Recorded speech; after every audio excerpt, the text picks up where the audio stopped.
Chat, we're fucking back. This is like 5 streams this week. Let's go. Ooh, sweet mama, let's fucking go.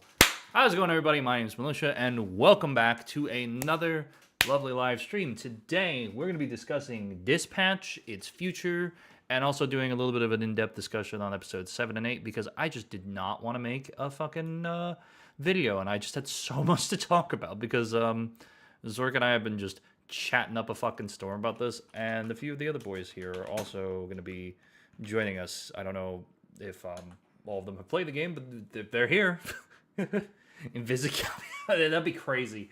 That'd be crazy. We'll save all questions there for the moment, because we got Zork and I came up with a lot of stuff we're going to discuss tonight. So we might hit on a lot of the stuff that you guys are going to bring up today. I'm going to do my best to give you guys some interaction here, though we might go off on some very long tangents. So if I'm not directly addressing you guys here today, I do apologize. I also apologize. This is the first week we don't have a stream highlight on the stream highlight channel. I'm going to make up for that, though. Don't you worry about a thing. That'd be crazy. Fucking Waterboy. We love Waterboy.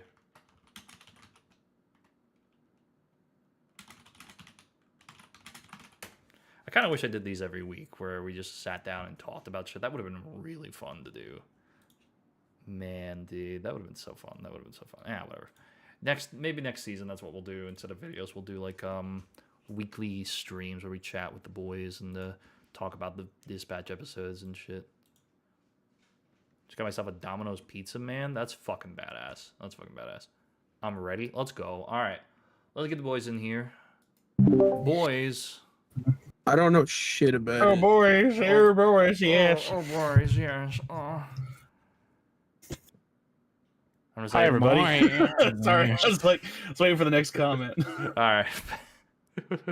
All right. So today we have Zork, we have Zay, and we have Pix. Hello. Hello. Pix, you know nothing about Dispatch. I don't know why you're here, but I appreciate you being here. I'm worried he's just gonna get spoiled for this and just never play the game. I was never planning on playing the game. You should just call it. You should call it 3 idiots explaining Dispatch 2-1. That would be funny. I showed up thinking I was just gonna hang out with some friends. I didn't realize thinking. That's perfectly fine. This is just what the topic was we're gonna do for it. Yeah. Yeah, that's fine. Yeah. I'm here. I'm excited to learn. The boys are very much ready and excited. I'll switch over to is there a way I can there's no way I can do this where it's not gonna look stupid. I feel that. Okay. I'm involved in the picture, so yeah. Do you have Pixels, the way your body covered that place part on the text, I thought it said like random race generator. Let's go. Let's roll them dice. Ooh, Armenian. It's like, okay, it does not help. Is that telling if I have very strong opinions on Armenian people that I've never met? No. It didn't help that the laundry just looked like colorful flags. Just like all over that line. I wonder if here, maybe I can do this. Hold on. What race will you be? All right, I'm gonna try something. See if this works. Chat, see if you guys can see this. Can you guys see this? Can you guys hear everybody? If I have this all set up this way. Can you guys see it clearly? Am I Good, visible? good It's hard. It's hard to tell. Sad to say, my camera is off to the left side. The actual camera's there, but my register's over here on this one, so I might change my stuff up here for a second. Deactivate. Yo. And then I can turn it on. Move this to a half screen over here to kind of help out Pete. Hello. Hello? Hello? Hey. All right. Here we go. Okay. Is that a Freddy Fazbear Hello. reference? So everybody here, does everybody hear Zork and the boys? Hey. No. No, I was moving it. Don't worry. I was just moving an asset. Don't worry about it. Pete, he's sabotaging you. No, don't sabotage Kolo. I just had to move it. It's one of the 15 Invisigal endings. Oh my god. I just had to move it. The random Koloff appearance in the Would you like money? Yes, I would very much like money. I would love money. Money. I I love can money. give you. All right. Look at all these Benjamins. Is everybody ready? I suppose. All right. So let's jump in and let's talk. Fuck you. let's talk about let's start with 7 and 8 because I haven't talked about 7 and 8 yet, and I also haven't watched 7 because I didn't get to edit 7 because I was out that part of the day. So Zork, can you fill us in on what happened in episode 7?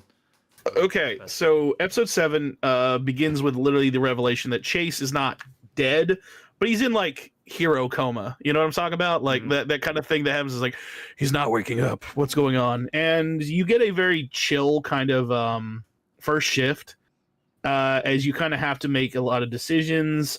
This one is very much in the same vein as the ending of episode 2, where you have to make a decision: do you cut Invisigal or do you forgive her? Which does affect stuff later on in the game, specifically on your stats and stuff like that. Invisigal also does make commentary on her past and history that is involved with kind of her viewpoint of him. I guess that's maybe a good word for it. It's like also, how to put this? I really have a which one? Hang on.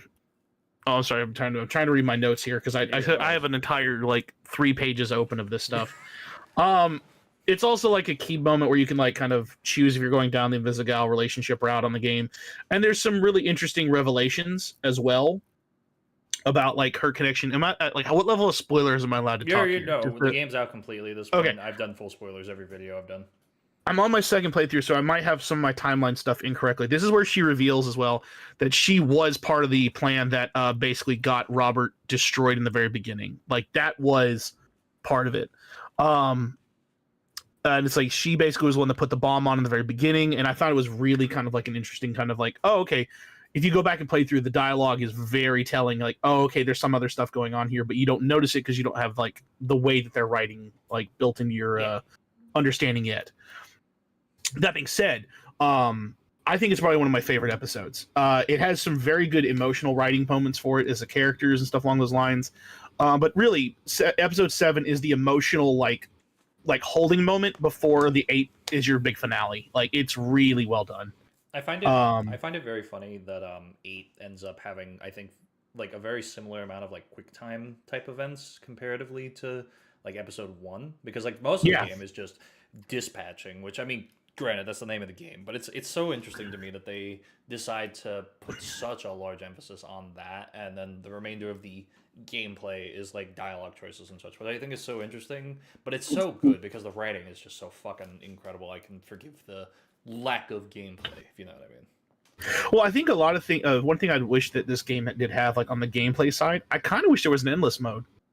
Like let you have like a bunch of these different ones, like maybe like a roguelike kind of thing where you have to keep your guys constantly going, and maybe like a resource system where you can drop someone off to get healed or back into the game, essentially like in like an endless night mode, essentially, if you know what I'm talking about. But as for story, like I think this is one of the best games, and like you're obviously recapping season 7 and 8. I have no qualms with any episode whatsoever. There's a couple small writing things that I kind of can nitpick, but I think this is one of the best games I've ever seen out of it. Like especially in a Telltale visual novel style kind of game. So like this is probably close to the best I've ever seen this kind of format ever go. I see a lot of people have like some very strong opinions on Chase. I do agree. Like early on, I was worried that they were going to kill him off, and like if you think that sure it should have died, there's an emotional moment for sure that could be earned with that. But the twist in episode 8 of why he's not dead, and then there's this next step after, is such a great plot twist of like, holy shit, I never even thought of that in that case. And it's like, if also in comparison, if you went the Invisigal route, you had no context that this was an option. Yeah. Like, I think that that's a very important thing that a lot of people are forgetting is the main reason you learn early on with this knowledge is that if Blonde Blazer takes off her necklace, it gives her powers. We don't question early on. It's like, what if we put it on? What if somebody else put it on? It's like, it's the matter of this is her thing. And it's never really brought up again, except for like whenever you're on the date with her and a couple other things as well, like in that storyline. Giving us this kind of like rewarded plot twist is way better, and I think that that's awesome. And I mean, that is one of the best ways to kind of like subvert your audience is to go, cool, you could know this because your choices informed you. If you didn't go that route, this is still a great twist, because even then, if you did know that this is how this thing works, you don't have context for it. It's just MacGuffin plot item, and it's like it works in a just broadish sense, and they rely on the MacGuffin concept very heavily in this series. But I'm sorry, like I said, I'm off to the screen looking at my notes here, and like I really wish I could just do this head on, but I don't really have that option. I'm gonna try here. Thank you. Because I'm pointing off screen, and it's not helping. One of my favorite things. Yeah, go ahead. From 7 that I see, because what I did was I was able to like keep up with the not to use that phrase. Sorry if I'm triggered anyone there by saying keep up. Like I like the idea that you can either give Chase the credit as well, or you can choose to not like give him the credit, because I think I think in my opinion the right choice is always to like give Chase that element of credit, even though he is trying to remain anonymous. I think it's very important that someone like him gets some level of like recognition for the good. Chase to me. No, we're talking in the rewarding of like who got injured with the bust up, right? Or are you talking like in the end of episode 8? Like in the newspaper, I mean, like where you get to decide if it gets published or not. I got you. What I actually. Oh, sorry. Go ahead. Say. Here's what I'll do. Zay, you were gonna say something? Okay, I was about to say, like, with your decision to give Chase the credit, like, it's always interesting because when you look at Chase as a character, and he's very clearly like someone who is nostalgic of his past.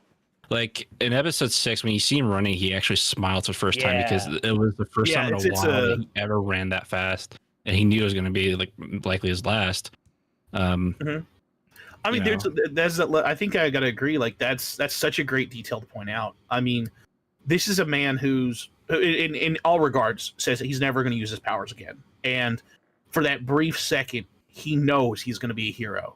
This isn't going to stop him, because what's the thing that's going to happen to him is he dies. He's already kind of accepted that that's a reality in his own kind of perspective, so he's going to live this moment to the best that he can, and for that brief second, he is back to being that 30 or 40-year-old guy who is a hero at heart. And I think that that's such an important part of it. He really did mention, I'm going to pull up my saves actually, so I can pull up all the statistics that I had on my first run. I'll tell you too, just while you do that. Sure. I love the idea that because the second that for most of my videos that I was doing, I was thinking, okay, we're either going to lose Gollum or we're going to lose Chase. And my thought process was with Gollum is such like a. Are you saying Gollum on purpose? No, his name is Gollum. That's his fucking. His name is Golem. Golem. It's a Whatever. golem. Fuck. It's Golem, Yeah. sorry. Isn't it? Is it a Yiddish or Hebrew word? I can't quite remember. Yeah, Okay, Like, fine. yeah. Sorry. My Golem. bad. I thought it was Gollum. Yeah. That's my fault. Gollum is from Lord of the Rings, Gol- but I appreciate you. But Golem, I like because he was my pick. He was like my dark horse pick for being dead because I think his personality is very chipper. I think he's very bright, and I think that would have been such a gut punch. And I think it would have tied in with like the fact that Invisigal is such a core part of the story. I think that would have been interesting to see and deal with. But I much prefer the Chase thing. But I thought Chase would die. But then right when we got to episode 6, I'm like, yeah, he's not dead. No way, he's not dead. I had that nagging feeling. I'm like, they're gonna pull some shit or something was gonna fucking happen, and he's not gonna. There's like this like decently higher chance that he's not gonna die. I thought at least. Oh yeah, I mean, I did like because I sent Pete a while back when the episodes just came out. I sent like a predictionary list and things like that, and I like that kind of feature in these games. Is just to kind of go through and can I predict what's going to happen? And I predicted that there was a strong likelihood they were going to kill off somebody on Z Team. I really thought that was going to be an option, and I didn't think they were going to kill off Chase. I think I'm really kind of glad they didn't. Jesus Christ. Sorry, I'm looking at all these memes popping up on the screen. But no, I don't think it actually tells me which decision I made on like who was going to be in the newspaper, whatever it was. I feel like it kind of kills a bit of weight though that nobody does die. I feel like that does kind of like I don't know. That kind of that sucks a little bit, but like I love Chase's character. Don't get me wrong, but it would have been kind of nice if there was an option for like. I think it would have been cool if like a quick time event could have determined someone's death. That would have been a really interesting thing in 7 and 8 if like you fuck up like hitting fucking Toxic in the fucking dick or some shit like that. If like that leads to Punch Up dying or something like that. Not that I want to die. Anytime I get that idea of like characters dying because of decisions you've made, I actually immediately go back to another game called Mass Effect. That's one of my favorites, and I've talked about it many times. One of the caveats for that game was that if you didn't have perfect reputation or the loyalty mission done with characters, there was a strong chance during one of the missions they would be permanently dead, and that is a factor I kind of wish was in here. Where if you like got the the character to rank whatever, like rank 15 on a hero, rank 11 on a hero, whatever you want to call it. I really kind of was hoping we'd get something like as a reward, like, hey, look, you invested in this character and you really seem to like them and you trained them and you put this effort in. I kind of wish there was like a little bit more of the exploration of these, once again, Z teamers. You just made me remember. I'm sorry, Waterboy. He just dies. What's up? I said, I'm sorry, Waterboy. He just fucking died. Oh, dude, like I was shocked, honestly. So one of my predictions which was weird, was I thought that Waterboy was gonna have a villain style moment. Or like he would actually turn out to be like a plant. Hi, Amy. Which ended up being something else entirely. But there was a plant in the plot, which was the whole point of like why when I replayed, I was like, oh shit, that's blatantly obvious, but you just don't have the context at the very beginning of the game if you don't know the rest of the game. I feel like, but I was gonna say, I feel like broad strokes, the game is very by the numbers. But if you look at the smaller strokes, it really paints a very different picture. Like, yeah, there's the hero fake out death. Yes, there's the obvious betrayal. Sure, but it's those nuanced moments that I think really separates Dispatch from a typical comic book adaptation. Which, I love too that they made comic books specifically for this. That is like a really cool thing that I'm glad they did. Too. I think as well. I think you're onto something in the idea that it's like this feels like a comic book. Is you could have so many of these others, like when I played the Walking Dead game, I did not feel like it was actually part of the Walking Dead TV show, like in its own media. It felt like there's a lot of other things that they really, really did that really kind of get this one to not only go, cool, this is something you've never read before. These are characters you've never even heard of, but immediately you latch onto them and it feels so right. Let's see here.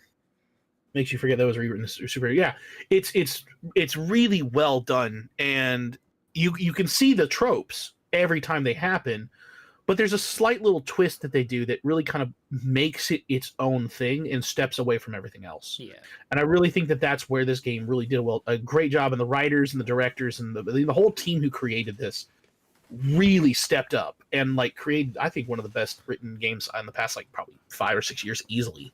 What do we think of the celebrity voice acting? Because I know a lot of people get upset in typical circumstances when that sort of happens. In like, and I remember like the TMNT movie, people were pissed off that half the cast was like fucking. But like in my thought process, I didn't even realize it was Aaron Paul half the time. Like I really could not tell it was Aaron Paul talking. No, that's It's fair. And it's That's fair. crazy. It's crazy how well this was.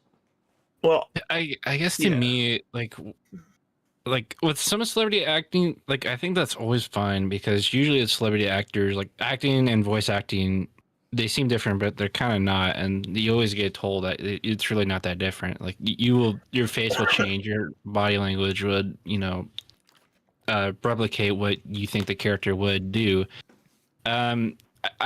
I can see an issue a little bit with the YouTuber side, like Jacksepticeye, Moist Critical, and I guess you could say Alana Pierce, though she's like a journalist. But I think they work their characters well. I personally thought at least one line or two where I was just like, I don't feel like this line should have been in it, and that was mostly Moist Critical. Like I think the one line was just like, oh, top 10 anime betrayals, talking about Vanderstank.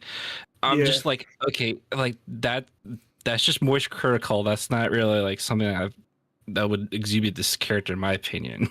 Like that's just my opinion. I mean, Well, that's the thing. that Everyone tends else to be is the fine, issue- Well, that tends to be the issue with like celebrity voice acting. Is it sometimes can be hard to disassociate the celebrity from the character's voice, and you don't want your character to be the celebrity. You want it to be the character. But since that a lot of celebrities aren't voice actors and they can't really do voices, they just know their own voice. It just sounds like them.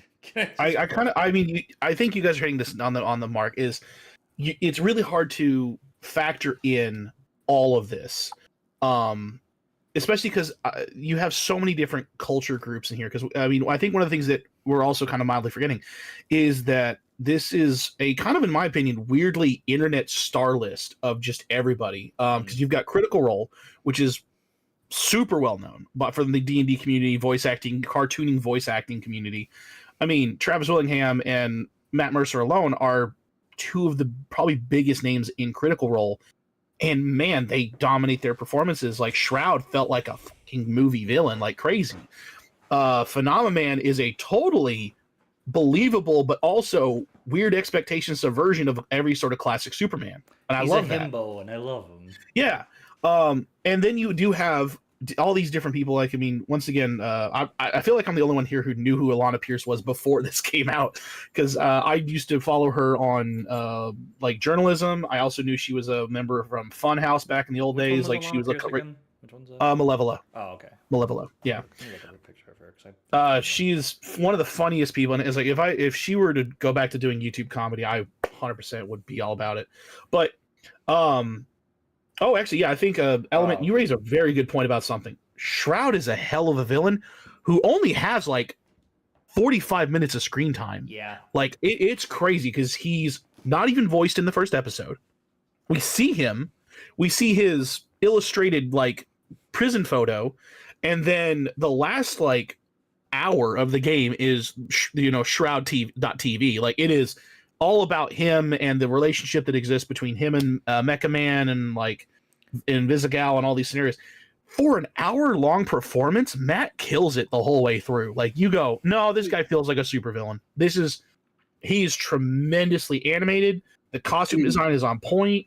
He's fucking badass. And like the way they introduce him in episode 7 with the bar scene. Oh yeah. Really, actually, in my opinion, explains who this guy is. Like, he's not your run-of-the-mill, like, oh, I'm going to rob the liquor store kind of villain. This is, I will end the world if I could. Like, that kind of thing. I like that he's respectful to the idea of, like, heroes being heroes. And, like, he has an immense amount of respect for Blonde Blazer. Like, yeah. I think that's great. He's a man of the craft. Like, he is like, I knew what it was like to be a hero. It takes a lot more than what most of these guys have, but she got it. It's like you kind of like see somebody new, but like in the role that you once were, and go like, all right, let's rate and see how well she does compared to me. Like he knew that. Yeah. Oh yeah. Yeah. Element raises a good point on like one of the dialogue things. It's like he legitimately does have compassion and like to a certain extent, and compassion is maybe the wrong word here. He has respect for what's going on. He's pragmatic, he's practical, he's very logical in everything up until the very last minute, which I do have a slight problem with, but we're not going to worry about that. But I think in truth, sorry, I just see Royd pop up and it's like a stretch res on everything else but him. He's like, is that stretch res? No, that's just Royd being Royd. But no, I think in truth, amen. all right, can we stop a second and just praise Royd as like a support character? Royd is the GOAT. Royd is the GOAT. He was always my GOAT. I don't know his name, but that is Mauga. That is Mauga from Overwatch. It's like that picture from The Office. That could be the same voice actor. Hold on.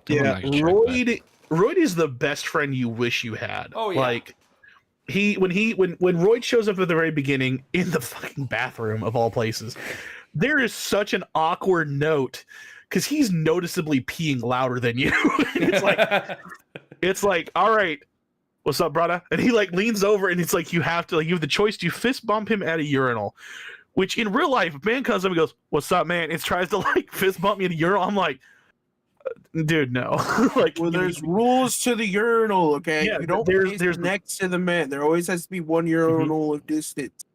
Well, the reason why he has to do that was because it goes all the way down to the floor, and you can use that ruling whatever you determine that as. But like, Royd is comedic. He's exactly the kind of character that would be great for support on this stuff, like where he's like, "Oh, I'm both. Like, I'm a gearhead and I'm what was the other one? There's a gearhead and mechanic and a scientist." Yeah, he's a mechanic and a scientist. He's both, and it's kind of weird that you also get a little bit of insight about Mecha Man's dad from him, and it's like he's like, "Oh yeah, I met your old man once. It's like he was a good guy," and it's like. I always fist bump the boys in the urinal. Of course I do, Amy. Come on now. I'm not a pussy. No, come on, man. And at that point, you might as well ask if he wants to make out at it. You know, it's like it's the bro code. I spent time in MS Paint on making that Roy meme. Thank you. Thank you so much. I don't know what his name was. After pissing in a urinal. I mean, at that point, we're just giving each other hand jobs. I mean, I love him. What? We're gonna make the penises kiss or whatever it is. We're gonna dock. I am okay. We're gonna back off for a second. All right, so I want to go back to Shroud quickly for a split second here. Sure, of course. There's a lot to talk about here. We could go on for quite a while with this. One of the things I was gonna say, because and this is a little bit of a spoiler for the Poppy video I'm working on, hopefully releasing by the end of the month.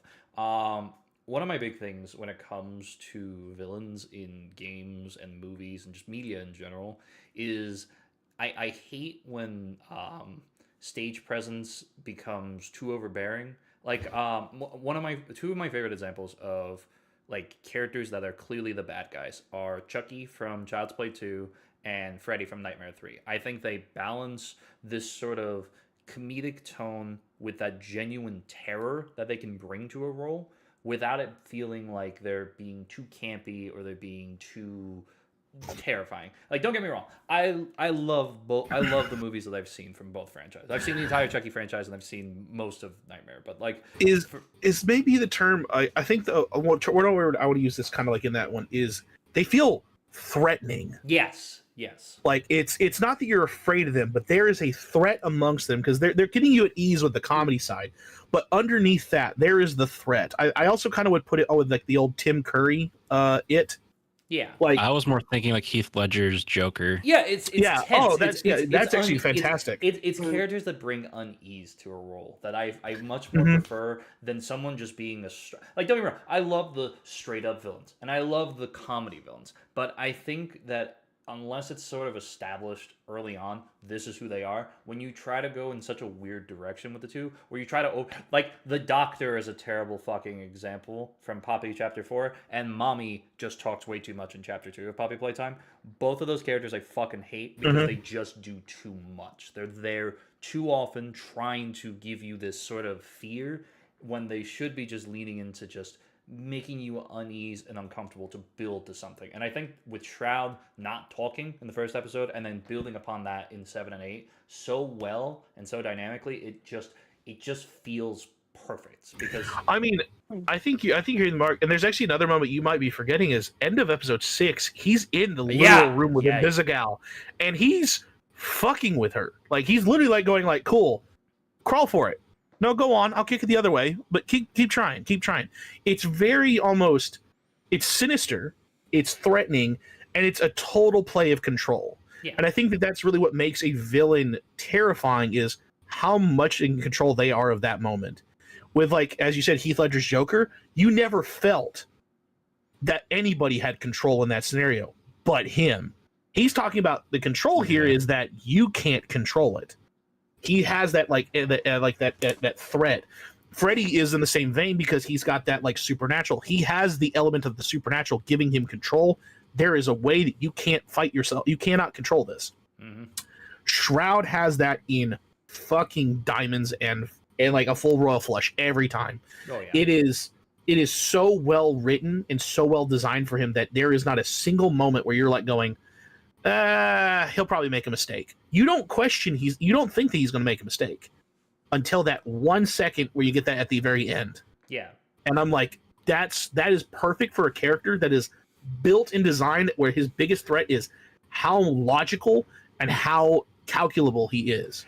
And I think with the fact that the Red Ring is such a fucking force throughout the remaining episodes, to build him up and build up like the threat that he is, like his organization. Like Anton Segura? I have no idea who that is, I'm gonna be totally honest with you. It's from, I can do this. I know this one. Oh, what's he from? No Country for Old Men. Yeah. He's the guy that talks about flipping the coin. It's like, how much have you lost on a coin toss? Like that kind of thing. Okay. Yeah, you should watch it. Yeah. He's kind of like what you're describing, where he's just like a force of nature. I think they referred to his performance in that one as he's the epitome of a sociopath. He's not a psychopath. Like he is so distanced himself from that like emotion. It's like this is not bad or good. The coin's just going to determine whether you die or not, and that's going to be the point.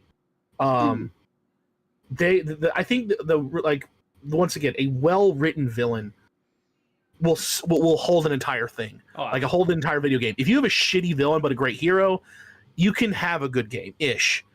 If you don't have a well-written hero but a great villain, I mean, prime example, Far Cry 3.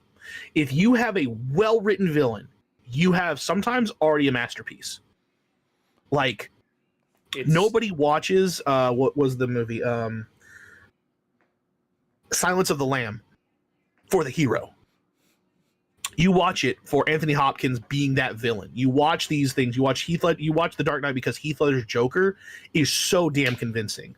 I don't know if we have that exactly with this one, but I think we have that with almost every character, and that's important along the whole way through. I think this is very. This is gonna sound really. Hi, Cat. Sorry. Come on up. Come on. Go ahead. Shroud really reminds me of a Critical Role villain. Yeah, Yeah. This is spoilers for Mighty 9 a little bit, but there's this BBEG, like at least one of them, named Trent Incathon, who has done terrible fucking things. Sorry. And in the series, if you watched it, like Mark Strong does a great performance to give you like a really uncomfortable feeling of a calculating person. Oh yeah. Who is dancing around words and carefully choosing and then crafting any narrative or lecture that he wants to give to anyone. That's what Shroud kind of reminds me a little bit. Mm-hmm. I mean, I think really any villain that follows like on the idea of I'm going to reduce people down to numbers, so I don't have to worry about what actually is going to happen with them. Like any like behaviors becomes ones and zeros. That is such a great idea to like kind of distance that character and remove the humanity from them. And that is arguably the best way that they did that. I mean, they made literally Shroud robotic. He literally has robotic sides insides. So, like no, keep on. You're good, dude. I'm sorry. No, that was my final thought. You're good. Okay, so I'm gonna go in a little bit of a different direction here a little bit. I'm a very I'm a very big like comic head when it comes to like the generations of comics and such. Like I'm very familiar with a lot of this sort of stuff. I've watched a lot of like stuff. I've read a lot of stuff, there's like three very Oh no! distinct. If only someone else loved comic Oh books. no, it's crazy. Whoa. I'm sure, Very, I very know we quick, all do. I know we all do. very quick I'm not. news. I'm gonna go. You going? Yeah, I'm sorry. Oh, you're My good. parents just Yeah. dropped some stupid fucking news on me. You're All good. right, Yeah, you're good, man. you No guys enjoy dispatch talk. Yeah. No worries, man. You're good, man. Goodbye, chat. Bye. I'm worried about your overlay. No, it's fine. So the big one for me Okay, we're good. is there's three very distinct genres of like the classic sort of era of comic books. There's the Golden Age era where there's this sort of balance between good and evil there. That's very, like you said, like it's a sort of like the heroes and the villains, and they're kind of like both. They have their presence there. You have the '60s, which is this very comedically focused sort of like the heroes are more the ones taking center stage while the villain's just this sort of comic relief. And then you get to the 80s and it's this very the villain is the reason you are reading the book. And I think what Dispatch does is it takes a lot of great elements from like 40 style comics. It adds in for like Z Team a lot of 60s elements, and then for 80s elements it can really pull sorts of things, and it blends it in this cacophony of like just really fucking like desirable sorts of bits when you want to talk about this sort of like thing. And I mean, sorry, go ahead. like, don't get me wrong, there's the modern age of comics, but like modern age of comics is fucking weird. I don't even want to get into some of that right now. We're in a golden age right now with comic books, but that's not the point. Yeah. What I love is this idea that we have so much history we're pulling from in terms of how comics are portrayed and how superheroes are portrayed. And I'm glad that Dispatch didn't just stick to one era, and that it really feels like it pulled from so much. I think in truth, like the if you look at almost every character design in this one, there's that level of there's every era of comics. Yeah. Ow! Sorry, the cat just did the claws in because I wasn't petting him. That was right in my kneecap. So like you could go through and look. If you look at Golem, like, he's basically a '60s like style villain. Like he's this amalgamated sci-fi monster creature. I mean, similar to almost like how the introduction of Groot from Planet X was. Like it's very much that. If you look at Flambe, like honestly, he gives me straight up '80s like Nightwing kind of vibes with that really low V-cut like suit. He's very '80s. Invisigal is a '90s style like punk rock comic. Like that's kind of her thing. She's got the piercings. She's kind of got like the jacket. She smokes. She's got like the combat boots. I think honestly, like she gives that kind of vibes like maybe '90s for me. But go ahead. I was gonna say Malevola is very, I think, the most close to the modern age sort of. Like she's maybe more 2000s, maybe even. I'd go maybe. I would say you're right. Although I really want to say though, we kind of can't forget that literally Punch Up is dressed up like a hipster. Yeah, like his powers come from '60s storytelling of he was cursed and has the strength of 10 men but is the size of 3'3". Like he's got like carny like old school '60s and maybe even like 1930s and 40s level superpowers. Yeah. But his design is so hipster. I'm like, you could imagine him sitting in a coffee shop critiquing everybody who's playing their guitar and speaking poetry. Oh yeah. Like that's the kind of character. Don't you claw my butt cheek? Stop that. His backstory. Yeah, butt cheek. Yeah, sorry. My cat is like just every time I don't pay attention to him, he wants attention. Obviously, and will then proceed to make sure I give him attention. Obviously, Prism is, I think, like a very close blend to 2020. I wouldn't go as far as 2020. She reminds me of like some X-Men comic designs for some reason. I don't know why. I was gonna say like 2010s with the whole like set of like how she sort of speaks and talks and such. Like I feel like. Coupe 100% 80s style like sci-fi like especially when they got the big fight scene with her. Great, no notes. And what is that guy's name? There's a comic book character that when I saw Charlie's like sonar, I stop playing with my trash can. You could probably hear it crinkling. When I saw his character design, I could not place it, but there is a like 60s style character that's exactly like this guy. He reminds me a little bit of almost like a Tick level villain, like like Chairhead or God, what is it, like Condiment King. There's a little, it's like an inherent silliness of just going, his body's normal, but bat head, like that kind of thing. It's like it's very childish cartoon concept, and I'm like, it's so good. And I think it's like anybody can look at any of those heroes. Have we missed anybody, by the way? I think we've hit pretty much. Waterboy is Waterboy. He's a different different design.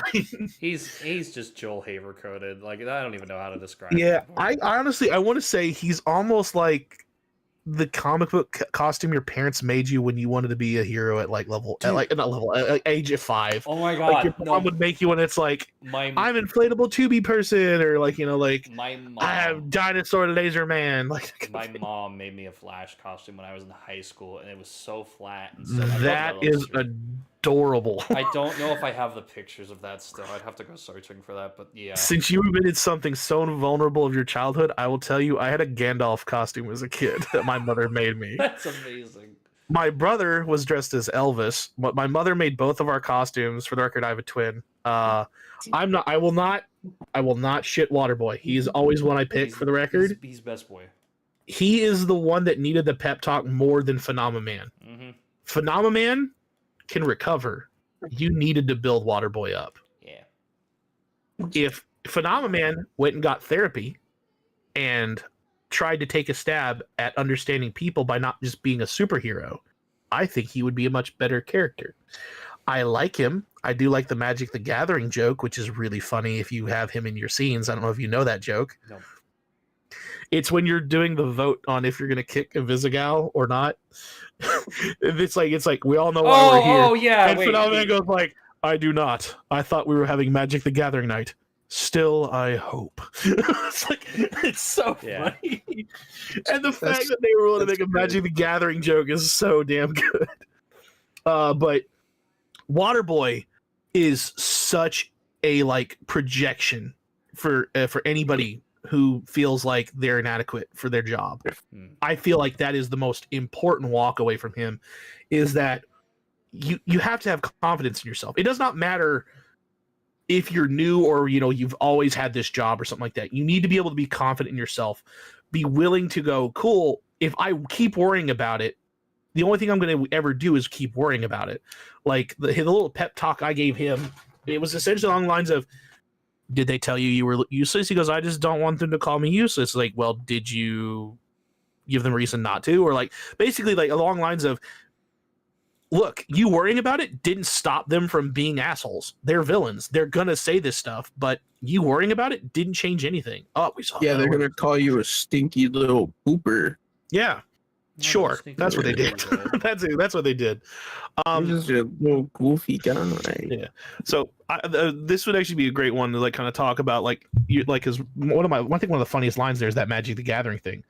Pete, do you have a favorite funny moment in the entire like a favorite joke that they did in this one? I think I was watching a couple of scenes the other day that really kind of got me. I'm trying to remember offhand. I don't know. I love the I like the. I'll go through a couple random ones. I like the fucking the moments where Waterboy would just use his powers and everybody would shit on him. Like the one scene where Flower Man's just walking in the middle of the fucking road, he just spits on the freeway. TV. Yeah, funny. Oh yeah, in the break room. Oh, fuck you, mean temporarily. You blind forever. That was good too. Yeah, that is a really good scene. I love them. Okay, Thought Squad also. This was a perfect character for Thought Squad. She killed it as Prism. Mm-hmm. Every line from her was either fully sassed, hilarious, or weirdly respectful. I think my favorite line from her comes from not just the fuck you mean line. It was the man, I wish I was I never had a dad. That kind of scene. Have you seen that one? Oh yeah. It's so good. For context, they're trying to guess which superhero you are, and Malevola and them. She's like, can you just give us a hint or something like? And she's like, they're kind of going back and forth. It's like, do we know anybody who can eat a lot of garbage? It's like, well, there was the digester or something like that, or the whatever. It's like, he weighed 1,000 pounds. Rob, you lose 700 pounds. It's like, that's a really weird number. Like, you think I weigh 300 pounds, or you're really bad at math. And she brings up the comment. She's like, man, I never had a dad. Malevolent responds going, I know. She goes, what the fuck you mean? She goes, you told me that one time. Yep. Oh, right. Like it's like she's immediately defensive and hostile at almost every moment, and like no notes for her. She killed it as like I mean, I will say she was a support character, but like she killed it in every scene that she had. Like I don't have a moment with Prism that I was like disappointed. Here's the real I question. think I'd say that for a lot of them. Here's the real question. Why couldn't we fuck Malevola, man? The real Big question demon here mommy. is Jesus. Dude, the amount of people hounding after that, I'm like, it's so telling. But at the same time, I'm like, Step on me. first off, What? she's like, she's 6'6", muscular, and a demon with a tail. It's like, and everybody goes like, oh, I would date her. Like, I think it's like, Jesus, calm down. That is my woman. That is my woman. Here, Yeah. I think one of the funniest scenes in the entire fucking game, though, and I'm gonna go to the bathroom, Zork, so you can have your rant about this. The lamp scene. Okay. You're 100% right. I'm gonna go to the bathroom real quick. It'll be the Zork solo show for a brief second. No, you cannot date sadly Malevola, which I know is very funny. So I wrote up and for those who don't have context, Pete has warned me about this for like a week now, and I was like, cool, I'll just come up with some questions. I ended up coming up with like, we're talking a full almost page and a half on this scene in particular, because I think it's so funny, and as like a level of just writing, it's perfect. So I'm going to apologize. This is going to make me look at my notes quite a bit on this one. The lamp joke is that when you're kind of at your lowest point, Robert is literally drinking the booze that they got him for his shift as like a, hey, you didn't fucking die. Good on you. Get back up here kind of thing, and you're all set. Congrats, you are not dead. Yeah, you're not dead, so congratulations. He's drunkenly miserable and kind of like falling apart a little bit, and he's having almost like a pity party. And like, I don't actually want to say almost, it's 100% a pity party. It's like, it was good while it lasted. Man, I really wish I could be Mecha Man and all that. And it's just you kind of moping. And Malevola, oh, what's up, Valentine? Militia's over and take a quick restroom break, and I've got my own brief moment for the show, so I'm going to take every second of it I can.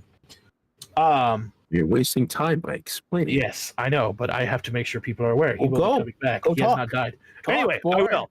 So the joke is that they have a revelation that they might be able to fix this problem. So what do? They're gonna kind of classify it as a housewarming party to invigorate Rob to get back in there. So Malevola brings a chandelier because Visigal suggested, why don't we just bring him a gift? And they go, well, what do you bring somebody in a housewarming thing? They've never done this. She goes, bring a lamp. So Malevola brings a lamp. And ironically as well, Invisigal brings a projector, two forms of light. Then we start seeing all the other villains showing up. They took that advice as literal of going, buy him a lamp or something. So we saw lamp, and it was so fucking funny to me because every lamp was different based on who brought it. Malevola is this ethereal, once again, from the depths of hell, like mysterious monster creature. So she brings an archaic chandelier that's elaborate and like absolutely insane looking. Visigal brings the one thing that could actually probably reveal what she is, because it's a projector. It would show her shadow, even if she was invisible. So it's kind of funny that she brings one that's like that. Not autistic, Amy.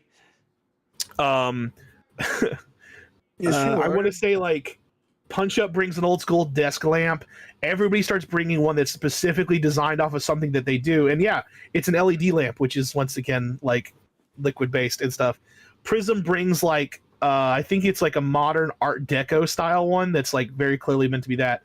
And Flambe brings the finale of that piece, which is literally the generic 3-rounded top turd looking like lamp piece that everybody has seen before. Yep. And it's so generic, and he's like, I don't like you, that kind of thing. And it's like, if you reveal who he is, who you are to him, which is really funny, he punches you in the face and goes, I'm gonna do that like once every month just to get the hate out of my body.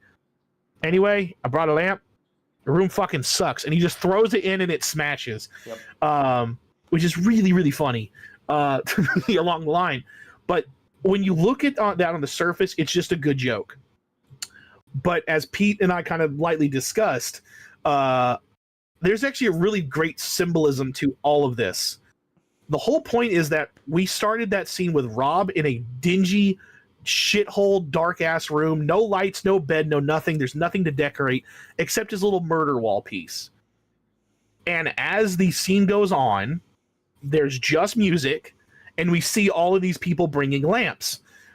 That is the most symbolism of getting somebody out of depression I've ever seen. It is literally lightening and brightening his world by barging into it and fixing it. Mm-hmm. He has not really any friends because he's been isolated since his dad died. He really went down a dark path. There's no connection. Now he has friends coming over. They're drinking. They're having a fun time, trying to. And they're in the subject they're talking about without us hearing is they're trying to fix his life to get him back to where he was when he was at arguably his most powerful and most happy, where he was Mecha Man. There is so much symbolism in that of like lights and kind of restructuring of friendships and the relationships that exist between them. That is really just amazing. That it's like this is just all visually done. This has nothing to do with the script. It is just, this is what the characters are doing. These are the items that they have. And they are legitimately brightening his world in their own way.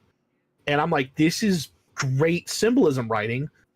And it's only going to be remembered because everybody brings a lamp. Mm-hmm. That's the joke. It's a game series. Mm-hmm. It's 8 episodes of a game that you play. Not a TV show. It was it was supposed to be a TV show, but then they did not. Yeah, but they found that this was a better outlet for it, and I fully support it. Oh, yeah. Also, one person we totally forgot to even mention as an actor, the guy that plays Jesse Pinkman, like as the main character. I didn't hear any Jesse in this. No, there's no magnets, bitch. There's none of that sort of stuff like Holmes or Walter White. Like, he really put on a great performance to play a character wholly different from something else he was known for. Oh, yeah. Yeah, I wanted to say, I don't know if I was ever going to look back around, but I was going to say, it's not that actors can't do voice acting. It's just the problem arises when they're given a character that they are just not in range for. Yeah. Yeah. They just don't have the skill to do that. Where they're just not the right fit, and there's not, like, they just sound off. Right, and that's where the whole hate for why are you just hiring The Rock again? Oh, it's like don't even get started. I loved The Rock for years, and this is just. But like that's where the issue comes from. It's like nobody wants to hear this character be the voice of The Rock. It's supposed to be the voice of the character. And not every actor is fit for every role. Can I expand on that? Absolutely. Yes. That's why we're here. Aquafina is not a bad. The Rock is not in Dispatch, Amy. The Rock is not in Dispatch. No, there's a guy that looks like him, but it's not him. I promise you. But Aquafina is not a bad actress. She just does not. She does not do anything to distinguish herself as a voice actor, though, because she just phones in herself and she doesn't bring anything to the character. She's not the biggest culprit of this, but I will agree. But that's the one. That's the hot button one right now. That's the one that everyone. I think there's a character. Yeah, I think there's a character out there that somebody may write that would fit her voice because she has a very neat and interesting voice compared to other people. I like her in Shang-Chi. She's a great part of Shang-Chi. I honestly, I think Shang-Chi is also one of the best movies we've had in the last couple 10 years, and I love Wuxia martial arts films. And yet he hasn't fucking been in anything else. No. So okay, hang on. Pause, breathe for a second. Yeah, they're not. We're talking about the guy that plays Shang-Chi. I don't know if you heard. This is great video game news. He is going to be in the live-action adaptation of Sleeping Dogs, and I am for it. I am all about that. He is such a good actor, and I think he will be perfect for it. I don't know what Sleeping Dogs is, but okay. You don't know Sleeping Dogs? No, this is not the time. No, we're pausing this. Not the time. Not the time. Not the time. Next stream, I will educate you. No, but, so okay, but anyway. Hi, Element. Hey, Element. Hey, what's up, man? Are you here to explain Dispatch, or are you here to explain Sleeping Dogs? Sorry. I missed a good I missed a good like 5 minutes, so I'm It's a okay. little behind. Sure, you're all good. We were talking about how sometimes voice acting roles, you give that role to an actor who's not ready for that role, and I've seen that happen a lot of times. And Oh yeah, traditionally, you see them everybody in has very a range. animation. Yeah. Oh yeah. Yeah. See, that's the thing. Everybody has a range. Some people's range is just their voice, Yeah. and that's okay. Some people don't have a big And some range. people that works. Some people that really genuinely work. I mean, that's Patrick Warburton in a nutshell. Oh, yeah. I mean, that is legit what his entire role is. Oh yeah, Big like this. That's what's the guy's name that plays it's the thing. Patrick Make- Stewart, the guy that plays Professor X. Yeah. Patrick Yeah. Stewart. I was gonna say, Patrick Oh, Stewart, you yeah. talking McAvoy or are we talking Stewart? Stewart. Yeah. Okay. Patrick Making sure. Yeah. no, I was gonna say, but for Warburton, that's a really good, good thing to say because he has that one voice. Except I don't think anybody would dare to say that he's a bad voice actor. It's that the people who want to use his voice write his character to suit his voice. Like the the fuckboy from that one Disney movie, Gronk, right? Is that his name? Which one? Brock Sampson? What are you talking about? Like, No, the Brock also works. That's a good one, but no, fucking like Gronk, pull the lever Gronk, like that guy. oh yeah. Man, Oh, Bruce yeah. New Groove. Oh. Yeah. Like his Yeah. voice fits the Yeah, character. He's a good, and he acts well. Yeah. Like he's a good voice actor. Dude makes Well, sense. he has the voice of a doofus, and Yeah. Well, so he has that kind of like I mildly can't take you seriously, but there's a Yeah, serious right. No, tone, and it's there- like there's it's no like do not mild- worry, Or I am like here to fucking save you. Or like when he was Ken from B movie. Yeah. That Yeah. also really Yeah, He's just I'm if you Zork. wanna I'm use the Zork, by the voice- way. Yeah, That's Zork, by the way, I am Zork. In case if there's this is confusion Zork, in the that's audience. Pix, this is Element. I am Ellen. You know, I'm at Militia's like I guess we'll call it disposal every time he needs somebody for a random voice. He will message me and I always feel bad because like I'm usually at work and he's like, I need you for in like an hour, and I'm like, I'm in a different city. It does not work. It's you don't need me. Zork's But my one day you Zork's will. my voice actor for when I One start day you developing a will. game. He's gonna play Just all don't make me do a cappella ever again. Do you remember the Rick and Morty Oh video? yeah. That was Don't fucking make great. me Morty video? don't make me do that. The Rick and Oh. Morty Gmod Guess God, Who. that was- I mean, not Guess Who. No, it was hide and seek. Yeah. I had to Oh my sing the God. Rick and Morty theme song, and it was Fucking- so bad. I don't sing very That's well. hilarious. Yeah. Anyways, point being, Oh, it's so everybody cringe. can do everybody can do voice acting Yeah. on like a base level. Yeah. Some people have way more range, like Gabriel Iglesias. That guy's fucking insane. Yeah. Oh, he's, But- he's Yeah. well. It comes, and this is why, like, I really wish I had gone more into the acting side of things. And it's like sometimes it's level of what's the word, adaptability. I stuttered there so hard. It's good, bro. So whenever I'm doing voices and stuff like that, either for like Dungeons and Dragons, plug, Coming next year in like March or February, or whenever the fuck is working. yeah, whenever it happens, it was there. But like whenever I'm doing that, it's a lot of times exploring what should this sound like. If you want to kind of do expectations aversion, you have to sometimes be able to improv and adapt on the fly, and you'll get a little bit of that in the video. Hopefully, that will one day surface. Yeah. But that's the kind of fun thing with voice acting is, you want to explore sounds and weirdness that you weren't expecting. Like, could I do this sort of thing? And I'll sit in the middle of my car like for an hour if I'm driving, just going like, Oh my god, yes. and just like start screaming randomly and just be like, yeah. yeah. Yeah, no, Like, I it's just- did that shit before. Yeah. that's just people like exploring the weirdness. Like I learned that I could do like weird, almost drowning. What's the Minecraft enemy that lives in the water that sucks? Drowned. Yeah, I can do almost something in a weird, like gurgly kind of sound like that. Just because I got bored one day and I was like, all right, cool, let's just go for it. Yeah. It's weird, Yeah. but when I it can comes do to weird voice shit with acting, my voice too. you kind of have to match up the voice actor with the role very often. And I Yes. think the one I was the most concerned with was actually Jack. Like Sonar, it really, let's be honest, is not a very complex character. He looks like, honestly, what Charlie could dress as for a cosplay, and it'd be that simple. But you could be overly Irish with Punch Up, and it'd be fucking annoying. And with Jack, who is arguably one of the most recognized Irish, like we're talking personalities on YouTube, there's going to be an expectation, and there's that almost like incentivization where you go like, well, really make it super Irish, because he's got a very strong Irish accent. And I kind of feel he pulled it back a little bit on this one to make the character more approachable. And sure, he would make subtle things that, you know, it's like, you know, he'd have that slight Irish brogue, like that kind of thing, but it's not dense. It's just enough to be there where you're like, cool, that is Jack. But I'm not hearing Jack all the time. I'm hearing Punch Up. And for the record, he has my favorite comedy joke of all time, like in that entire series. And yeah. Did you watch his playthrough? I have not, actually. I've wanted to kind of go through 2 different playthroughs before I watched another full playthrough.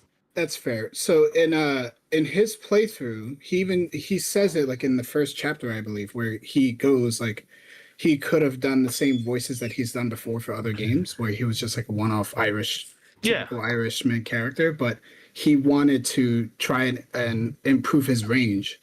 So he intentionally made it such that he played an Irish character, but he tried mimicking a different accent from a different region. He challenged himself, and he did a great job. Well, that's the thing about, because there were like toward the end, like I think in the beginning episodes, you can tell that it's him, but you do get that illusion later on where you're just like, oh yeah, that's Jacksepticeye. I completely forgot. And I think go ahead. Yeah, go ahead.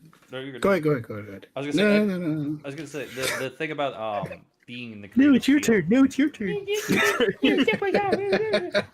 Sorry, my beard feels really itchy right now for some reason. I think the great thing about being in this field and it's something that I think we talk about this a lot on stream. It's the idea of challenging yourself as a creative, because because I mean, there's a lot of people out there in Hollywood and in the voice acting world and gaming world where they will just phone it in. They'll do exactly what they need to do to be able to get what they need and yada yada. But it's people like Jack that like I appreciate when they'll challenge themselves, when they'll give them something to push themselves to become a stronger case for why they should be doing this as part of their career. And that's something that I really admire about knowing that now, in a sense. Yeah. Yes. That's fair. We could raise our hands. I don't have no, I don't have an animation for that. No. You just gotta keep like raising your mouth like I'm sorry. I look at him and I see the Canadian meme from like South Park. Yes, I was thinking about that earlier. Yeah, that's what the inspiration was. I guess Zork, we can pivot into your you had some questions you had based for whoever was here. I had a couple pocketed. I'll answer them. Really appreciate you being on this one, man. He's having fun. Pix is having fun making his own memes here on this one. He's enjoying himself. He's just here for the memes. I made the 2 in the bottom. Those are mine. All pixels, baby. Well, I think probably an easy question we can start off with is, we've all clearly enjoyed this that we have played. Do we want a sequel? I mean, Fuck yeah, dude. I can't say no to that, because man, it is such a good game where I'm like, I was really like, not gonna say devastated, but I was very like, well, shit, it's over. Like, damn, I wanted that feeling. Yeah, like I really think that this is one of those games where I'm like, you did a really damn good job, because I miss it so much. Like, and it's not like end. You really don't want it to end, because it's so well. It captivates you with great acting. Honestly, very well designed gameplay from a visual novel. And even traditionally, it's not this good. Like, I have played shitty visual novels so many times. And I think the thing for me personally is like this world as a whole is just like, I want to know like the like first superhero team. I want to know the origins of like I want to see like flashbacks of like I need more of like OG Mecha Man, and I want to see that evolution. I want to see those sorts of bits of story that like were breadcrumbed in. I'd kill the Would you question. Yeah. Sorry. Would you be happy? Because I know you stated that this was originally supposed to be a show. What if, like, after the success of video game being launched, they decide to not necessarily release a second part as a video game, but then actually start the show as a continuation of the video game? How would you feel about that? I don't know if I'd like that. Two answers on that one. Yeah, I'll let you go. I'll have to We'll mold my let answers for a Element second. go first. He hasn't said anything in a minute. That's fair. That's fair. That's a hard question because I feel like there's a lot of aspects of the game, like the actual dispatching part, which is kind of supposed to be like the core function, because that is like the game part of it. Of course, people love it more for the story, but I think you would be taking a lot away if you took that away. But at the same token, I don't think there's. Maybe I'm just not a creative or not as much of a creative as, the people writing it, but I don't know if you can convey the same amount of, character, just like the complexities of being in Robert's position. I don't know if you could do that in a show because in the game, you're playing as Robert, you get stressed out, and I don't know. Unless it's a shitty Netflix playable where you can get multiple endings from watching something on Netflix. Oh my god! That was actually that was part of what I was going to bring up, and I think while there is a way you could do it, I think one of the main elements of this and why this game is so good is it's the timer. It's the urgency on you picking decisions. Yeah, and you can't translate that well into a movie or a TV show because the urgency is on you in the game. It's not for the TV show. And I'm like, I think if you remove that element, you're losing a lot of that developmental side of it. And I don't think it's not that you're not creative in that capacity, but it's like, I think in truth, like, I kind of have to agree with you in a lot of cases is it loses the elements that make this one so much more investable. No pun intended. Right. You lose like the feeling of actually. God damn it!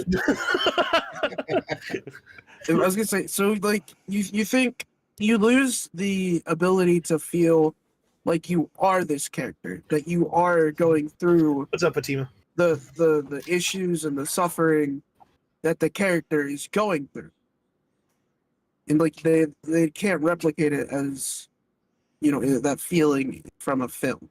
Well, and that's the issue with it is like I could guarantee you, like if this were made into a TV show, I'm sure this would be raving and ranting, and you would, because I feel like these people who do the voices, they are also very good at like projecting and creating these sorts of things. And if you wanted to do this as like a mocap and like all the like, or if it were just an animated even TV show, this would probably be like the thing. This would be a fire cartoon. It would be a fire cartoon. It would be. What I think would happen is you would like they were saying, you would lose that element of, no pun intended, I'm sorry, keep popping in my head. This is the handshake of shame there, Pete. Find another word. See, that's the thing. It doesn't become a pun until you acknowledge it. No, All right, I'm going to rename myself to Essence so we lose another word that we can't use like that. But essentially, technically, my name is Pixels, so that's one that's out. So I'll rename myself Dispatch. all right. Today we're talking about Dispatch, no pun intended. Oh yeah. But I think though what comes from it all is you can't get that kind of nuance, because then it's not distinct. For Dispatch as a whole, there are some people that are going to play this game once, never play it again. They're not going to watch any other details and such, and they're going to have an experience that's different from someone else who's consumed all of it. And then if someone else is also in that same boat, they might have done something completely different. Like they may have cut Sona, they may have cut Coop, they may have fucked Blonde Like Blazer in the ass. Who knows?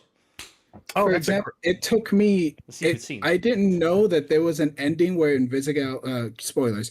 I didn't know that there was an ending where Invisigal kills Shroud until like 6 days. Like yesterday is when I found out, and I was like, "Wow."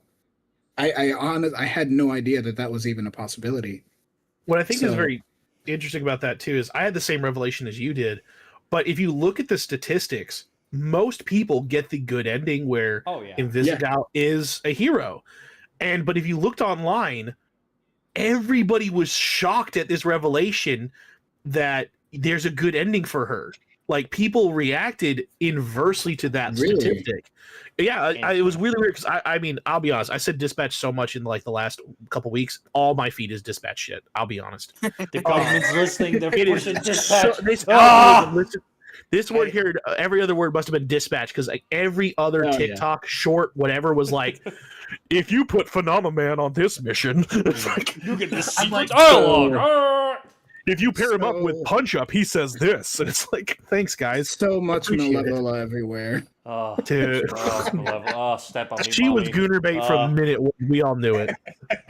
Step on me. Good bait. Let's put her in a gymnastic onesie and give her booty shorts. What could possibly be going I wrong with hate this one? life.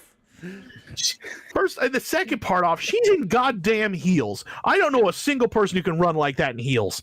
Like, Bro, she's a superheroine. And I've tried. Gotta abide. What the fuck is it? Elektra did that, didn't she? In her fucking movie, she ran in I the- think so, but Yes, yes, she did. it didn't. She did.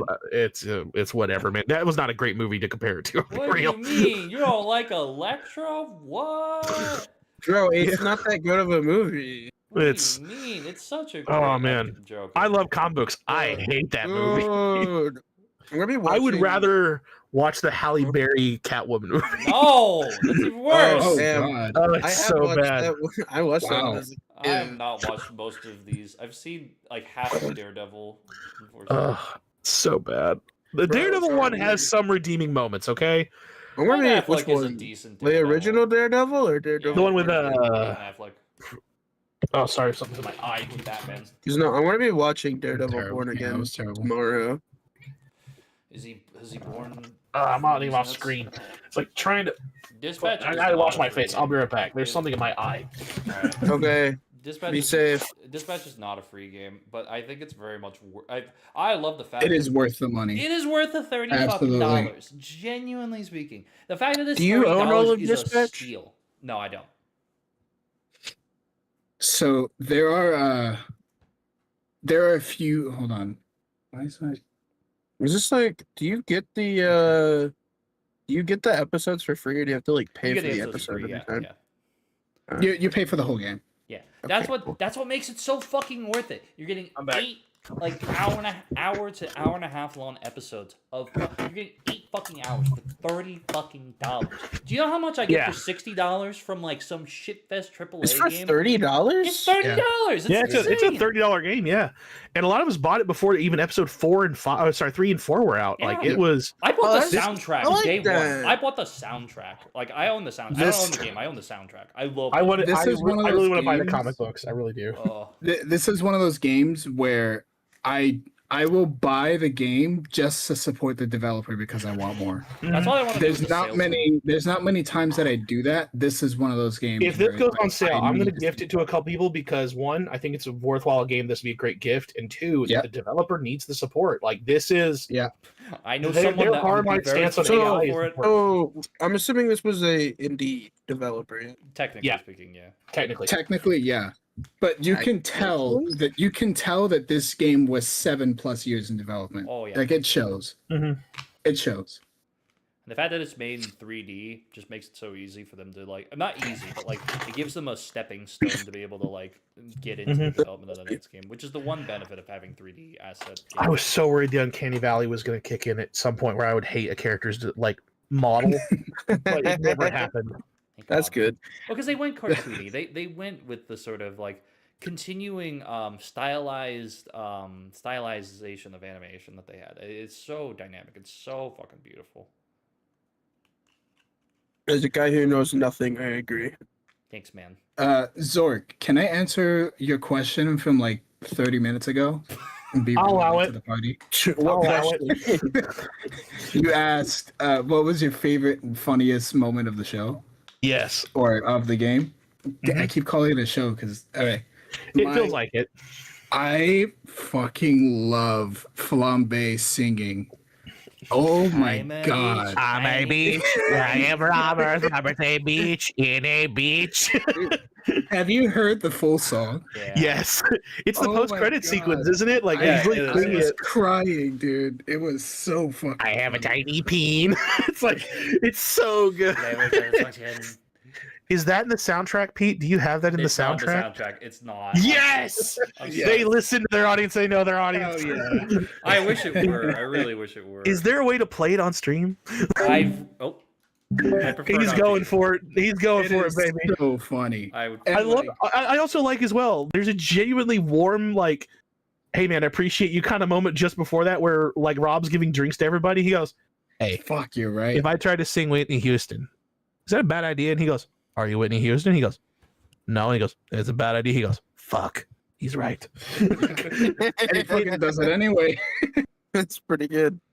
It's because Flambe is the most mean girl person you could possibly pick in this game. Oh, For the record. absolutely.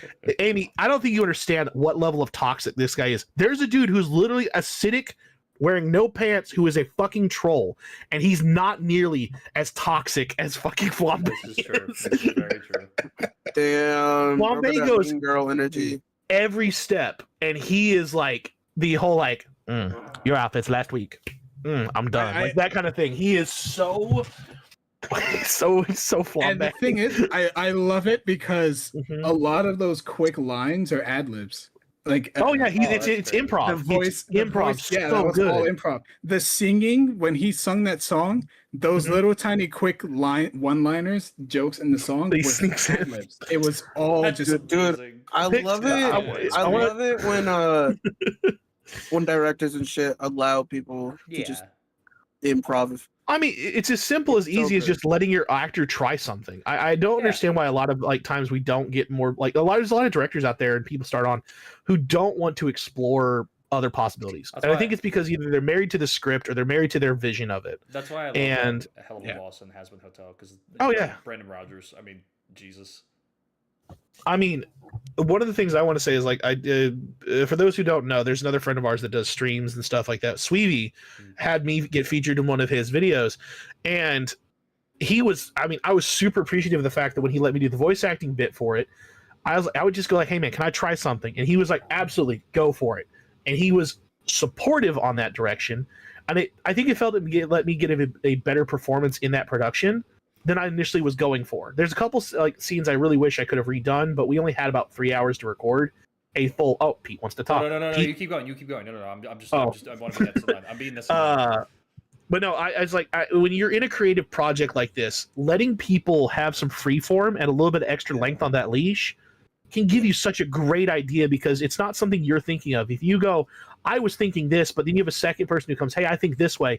You broaden that perspective you get for it, and you can find the happy medium, or it makes you think of a third thought, and you go, oh, this is even better. Let's go for this.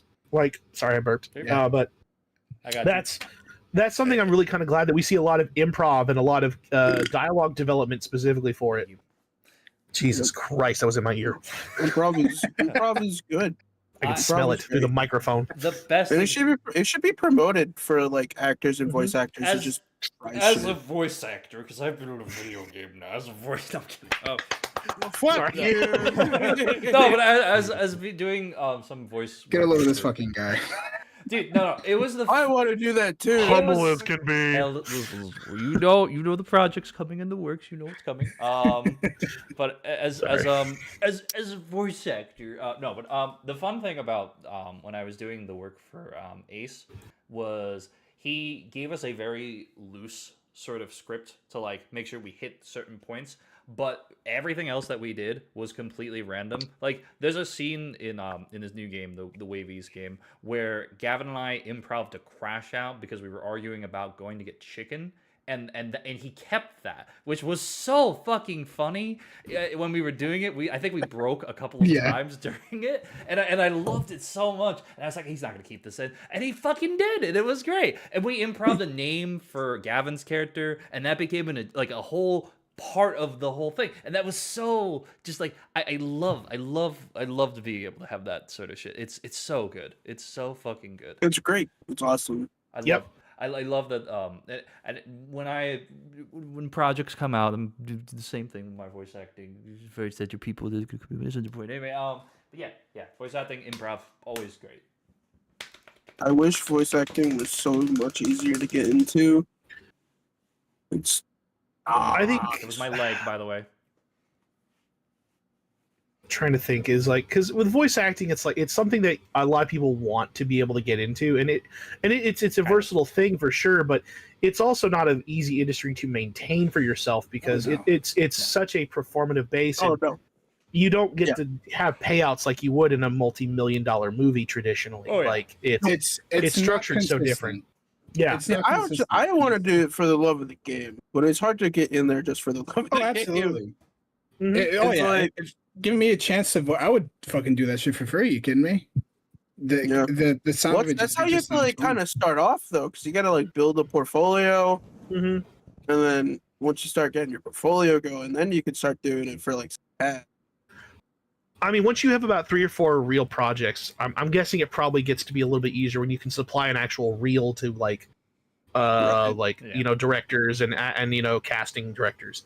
Which like I said, we're all speculating. None of us are even close to anything like this in the industry. But it's like it's one of those things that the perception is never going to be the reality, and it's like we wanted to. Oh, I wish it was so easy. Well, everybody wishes their thing that they really want to do would be so easy, but it's like it's one of those ones you really kind of probably have to That is try true. in That an is especially true. challenging way. Is the desire has to be behind the want, and the want has to have the effort to get it to be where you need it to be. I have a thought on that too. Sure, go for it. I look at it like this. There's 2 ways you can go about achieving what you want to achieve. You either continue to just build up and hope for an opportunity, or you make the opportunity. And this is what I love about, like, and this is gonna go a little bit tangent here, but like this is why I love YouTube as a whole. Like I love this space so much because it gives people the opportunity to be able. Because I mean, look at someone like Joel Haver from that played Waterboy. He was making just like random ass movies and animation. He's done so much, and then all of a sudden, randomly, they found his videos online, and he just was pulled in. I mean, the Dispatch as a whole is a love letter to what Telltale was. It's made up of Telltale employees, and instead of just like waiting for someone else to pick up their idea, they just went for it. They went about it in such a great way, and they created the space to be able to do that. And that's something. And this is an encouragement to anyone that wants to do anything.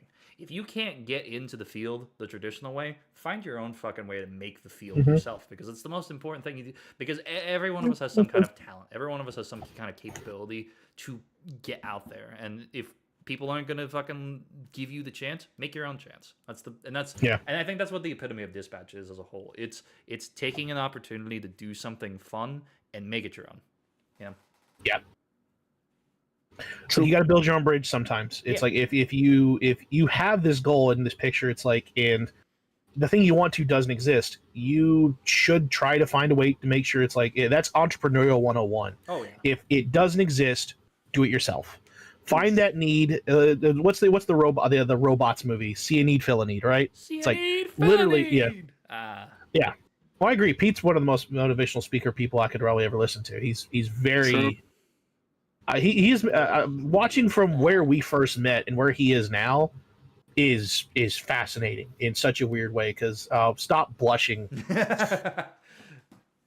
Go buy your girlfriend the game. No, fuck you, fiance. Hey. Fine. I'll say that once I'm invited to the wedding. Okay. But no. Pete is what I mean. I saw. How long has it been, Pete? How long has it been since we first interacted? Dude, I don't know. It's been too long. Has it been half a decade easily, if not more? No, way more. Because I've known Gavin for I've known Gavin for Hold about on. 7 years, so it's been about 10 years, I think, for us almost. Oh my god, that's terrifying. Yeah. Like, I I'm think not sure how I feel about that. I had to have been 18 or 19. No, I had to have been 18. I think when we first. Is there a way to see when you subscribe to somebody? I don't know. I can hold on. Oh, I think bet so. you. I bet you there's a way to do this. Probably. I kind of while you're giving another inspirational speech, I was gonna try and find that information, see if I could figure out when it is. I feel like I Oh, remember man. there being a way to, but I don't remember how. There's a way. Oh, hang on. Okay. It's been at least 8 years. At least 8. Yeah, I think so. God, I really wish I could find that information. But anyway, I'm sorry, I'm getting distracted. Sorry. The freeze tech video was 8 years ago, by the way. God, my life has changed so much, but to see where you started off, like where we were just making like little Gmod videos and stuff like that, and like that was when I got introduced to you, and now you are multi-channel editor, and your channel's growing very, very steadily. In this case, I'm in awe of like how much effort you've put in and how like developed this is, and like you've kind of built yourself that need. And like I said, I'm kind of comparing you weirdly to the Dispatch game. Is like, you went, cool, I know that this can work, I just have to figure this out myself. Like, yeah, 8 years in, God, it was before COVID. Dude, I dropped out of college, man, to do this, like to like go for this shit. And I went to college. It died. It died. You Like, pulled a Markiplier? Oh no, I was in college for like 6 months. Halfway through my semester, I just was like, I want to do YouTube. I'm gonna figure out a way to make YouTube my thing. I did like 7 or 8. I did like 12. No, I had 12 jobs between the time I was doing content and like working for people. I had 12 jobs. And I learned so much from those 12 jobs. And this is a whole point I'm going to bring up when because I'm not going to go into the specifics of it. I have a conversation with Troy coming up where I talk about my raise, and these are things I'm going to bring up to him and all this other stuff. But the point of all this is like, I love what I do, and I know that there's a way that I can just I want to pull an Adam Sandler. I just want to work with my friends. I just enjoy this shit. I like playing games and just fucking around and doing shit. If it leads me into game design, making movies and animations and film and this shit, fuck it. Whatever it leads me to be able to allow me to just be the asshole I am and be able to be that with my friends, fuck it, man. Fuck it. Yep. I love you too, brother. Come here, man. Anyway, back to Dispatch. Sorry, we went on a very like personal journey. Yeah, no, but anyway, sorry. We got distracted there. You're good. That's my bad. That's my bad. I'm the asshole here. No, I kind of helped just bridge it there. I love you. Let's see here.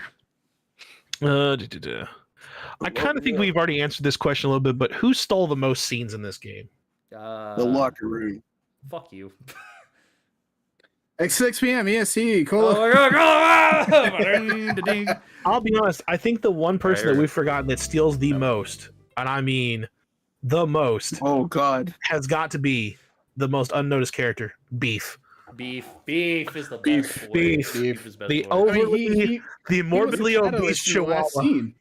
He was the catalyst in the final act. Yeah, of course. They literally brought, like, and I mean this in the best way possible, they literally broke the one rule of all Westerns: never threaten or hurt the dog. Mhm. If you threaten or hurt the dog in a Western, which is basically what that showdown was at the end, is an old school Western, because there's only a 6-shooter involved. I want to point that out. No picks, no. Beef. My heart dropped when I saw Beef in that scene. I was like, how is he gonna like?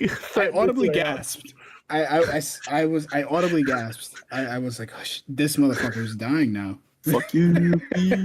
I was like, dude, you can hurt Chase, you can threaten Invisigal, you can blow up my mech suit. You are not touching the dog. It's like, that is the energy that they were like, this is how we make you hate Shroud. Mm-hmm. Like, pointing out, Shroud killed your dad. He has ruined people's lives. He has absolutely done some of the most horrid shit possible. But what is the solution to make you really hate him? You threaten Beef. Yep. You killed the fucking dog. What's Chase's script thing about protecting Beef? Hang on, I'm gonna grab it. I would kill everybody in this fucking building. Something like that. Yeah. It was something like a. I let everybody burn in the depths of hell. Before I let anybody touch this dog. Oh, hang on, I want to see. And I loved how menacing he was in that scene too, where he knew what people were. The developers knew what whoever was playing the game was going to think. So he mentioned throwing away Beef off the building. And I've seen like every playthrough I've seen of that scene, everyone was just like, that's fine, somebody will catch up. And then Shroud mentions that, and everyone's like, has a collective oh shit moment, like, this guy's the real deal. And it's the same for when he knows about the prototype too. Oh yeah. And it's like, I think once again they masterfully structured themselves where everything has some level of a payoff. Like, once again, like revealing that Blonde Blazer's ability is coming from like this necklace thing, and it then validates your entire topic discussion with Invisigal on like she's like Phenomenon was meant to be Phenomenon, Blonde Blazer is built to be Blonde Blazer, and it's like I that's who they were, and just like actually funny enough that's not what Blonde Blazer is.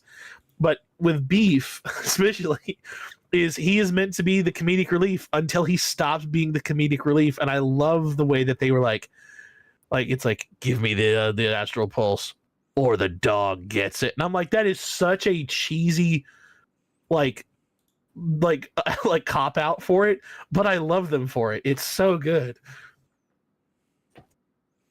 You never threaten the dog, man. Yeah, it's the rule. They look fucking identical, Robert. What the fuck is this? I love that line. So fucking good. You can always outthink me, so I just stop thinking. I'm like, Jesus, that is the most. You good? No, it went down the wrong pipe. I had a feeling that was what happened. I'll give you the wrong pipe. Okay, calm down. Dude, I'm already feeling. We're on good, YouTube. bro. I don't know if I can feel any more good. Yeah, you can feel Let's good. see here. Watch the bakery podcast. It's not Saturday. Saturdays. It's just That's tomorrow, It's tomorrow. right? There's today. Wait, what is today? Today's Friday, right? Yeah, it stays Friday. Yeah. I've I'm streamed gonna show up. 4 I'm days this invited, week. so you know I'm just gonna show up. I do have one question here because I think this is something that a lot of people also encountered. And this is something I think that's vital to why this game also is so well written. What was the saddest moment? This is one of those Chase. games that like tremendously got people to get like Period. misty-eyed and be like super Yeah. sad. Keep up. Keep up. Yeah, that is. Keep up. We talking the That's it. flashback or the when he's in the apartment? The Fucking both of them, dude. Well, I said which one's the saddest? You got to pick, man. I go with the one where Chase is on his final run because it's so cathartic, but it's also like fuck kind of moment. Do you think that it would have been better if he had died? I think it would have been better. Yes, If he died, yeah, period. I honestly. I disagree heavily. I really do. Like I was also sad. Yeah. I mean, I feel that it's granted it does rob us of this like idea that there is legit consequences where Invisigal would I think have more emotional depth. But I don't think that supersedes having to kill this character off. It is such a trope to kill off a character like his for emotional validation. And I really don't like that trope. You know what? I will say I don't think he should have died after saving Invisigal because of the points that you make. I think he should have died in the final act. Yeah. I think that's when he should have died. I don't know how that would have happened, considering It would have. I mean, you would have to rewrite a lot of that direction. Again, I think it comes down to a choice. I think it could come down to a really interesting choice. I'll even fill this in here. I think you could choose to either save Chase or you save Invisigal. Maybe that's the choice you have. That'd be good. That's a very telltale decision right there. Because I think obviously he's got all the powers with the Blonde Blazer thing that happens and stuff, but she's not fucking immortal. She's not fucking no. So I think you could easily Shroud maybe does something where something happens where you have to make that choice, and it's not a choice you can save both. This isn't like Not Rex where you can fucking flashbacks. I mean, easy solution. I think I know exactly the way to solve this. He loses the pendant and starts dying, or Invisigal gets the pendant. Ooh, because of the. I think that would have been. Yeah. If you're going to use that MacGuffin, let it be an important MacGuffin. Yeah. And I'll say I didn't really answer this, and I'm kind of half agreeing with you guys when I say it's like the chase scenes are really where the emotional gut punches are. I want to say the one that really got me the most like sad was after both of those. It's the bit where he's reminiscing and like you can have the flashback, and I'm more than willing to let that be a sad moment as like you're getting this bright, cheery what that word actually meant to them, and then how it really weighs more after the fact. But the one that got me the most was the scene in the hospital where you are literally at his bedside. You have Beef, and Blonde Blazer is there, and she is, kind of talking to you to kind of not gonna say mildly distract you, but also to give you a way to talk out your problems. Yeah. And the scene that kind of like wraps itself up there is when you're kind of done talking about it, she approaches and gives you a $5 bill, and it's like, hey, go get something to eat, like a snack or something. He goes, "Can I have?" Oh, it froze. Oh no, What happened? it froze. It froze. Oh, hello. Oh, hello. Is it froze? Oh, it's definitely. You're here now. You're here now. Are we good? I'm Yeah, sorry. you're good. Did I emotionally bring down the stream so much that that the computer got depressed?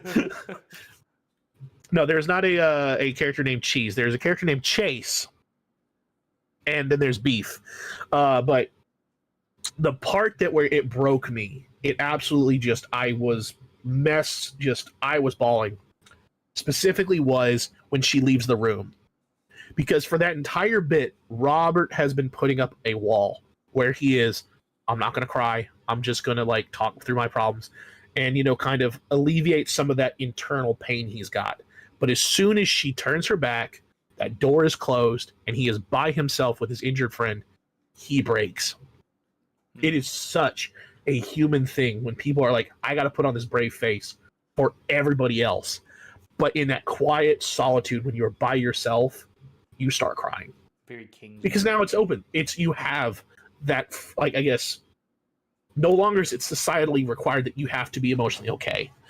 It was a personal, very like strong like connection. Where's my phone? I just lost my phone. But it's that kind of a moment that is the most human moment right there possible. Because I think everybody who's probably above the age of like 18 or 19 has had a moment like that. Yeah. It captivated me. I was not even remembering I was playing a game. I was in here, literally like my computer's right here. I literally leaned back in my chair and I was just like this, and I was bawling. It was so well done. Which is why I was like, I'm really glad they didn't kill off Chase. If they had killed off Chase, that scene couldn't happen. You have that safe moment to let you have your emotions. It's great. Sorry, I'm getting a little misty-eyed right now myself. You're good. No, I think you're right. Because in my head, the way I thought of it was I had a very easy thought process deducting the fact that Chase wasn't going to die. Because when in episode 6, it's like Chase will remember that when you say something to him. It's like, oh, he's not going to fucking die. But like, no. I still think the idea of like Invisigal or Chase choosing to save one of them because critical injury or whatever, you can. I like that a little bit more. But I also don't mind that Chase is still here because then there's more of Jeffrey Wright and he's a great actor and such. And don't get me wrong, I love it. But like, it's just, I don't know. If I could tweak one thing, that'd be the one thing. Or I just remove the fart. I didn't like the fart joke. I'm sorry. Oh, you didn't like the fart joke? I didn't like the fart joke. Just gotta listen to the wind. Fucking. I think really I kind of agree with you. It does take a little bit. I was gonna say it takes the wind out of that scene, but but no. I think in truth, that scene kind of once again reminds you he's not like this 60, 70-year-old, 80-year-old man. He's like in his 30s. I know. It's I think it's supposed to kind of remind you and nudge you along the lines. It's like, no, he's not what he looks like. Sure, he looks like Black Albert Einstein. Great joke, no notes. But like, it's very much a grounding moment that's the relationship they have. Sure, there's a level of mentor mentee kind of thing, but they're like brothers. That's really kind of the relationship I kind of got, is that he was the older kind of kid looking out for him, and that's a very vital and important thing. And the fact they also address it's like, hey, we stopped talking for years.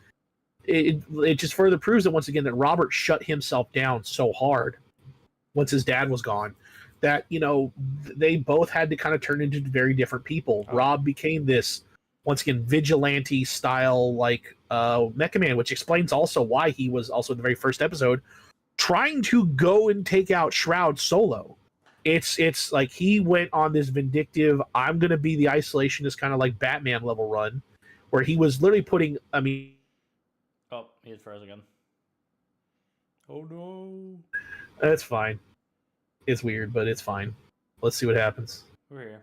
Okay, we're good. Okay, sorry. But I think in truth, this game's writing is far and above beyond anything I've seen from their company or honestly any even AAA company in the last probably 5 or 6 years easily. And I think they're games that you should celebrate for this level of writing. I know it's not going to get nominated for a lot of the VGAs, but if I had an opportunity to vote for it in other categories, I 100% would. Like, there is Absolutely. such a performance. Like, I mean, I love Troy Baker, and I'm glad he sounds like Harrison Ford. But I really would say the voice acting in this game is better than any other voice acting I've seen in years. Is there going to be a second part? No. As in the second part to this game? We don't know. The developers have listened and said, "Oh, that's an interesting idea. If you guys want to do that, yeah."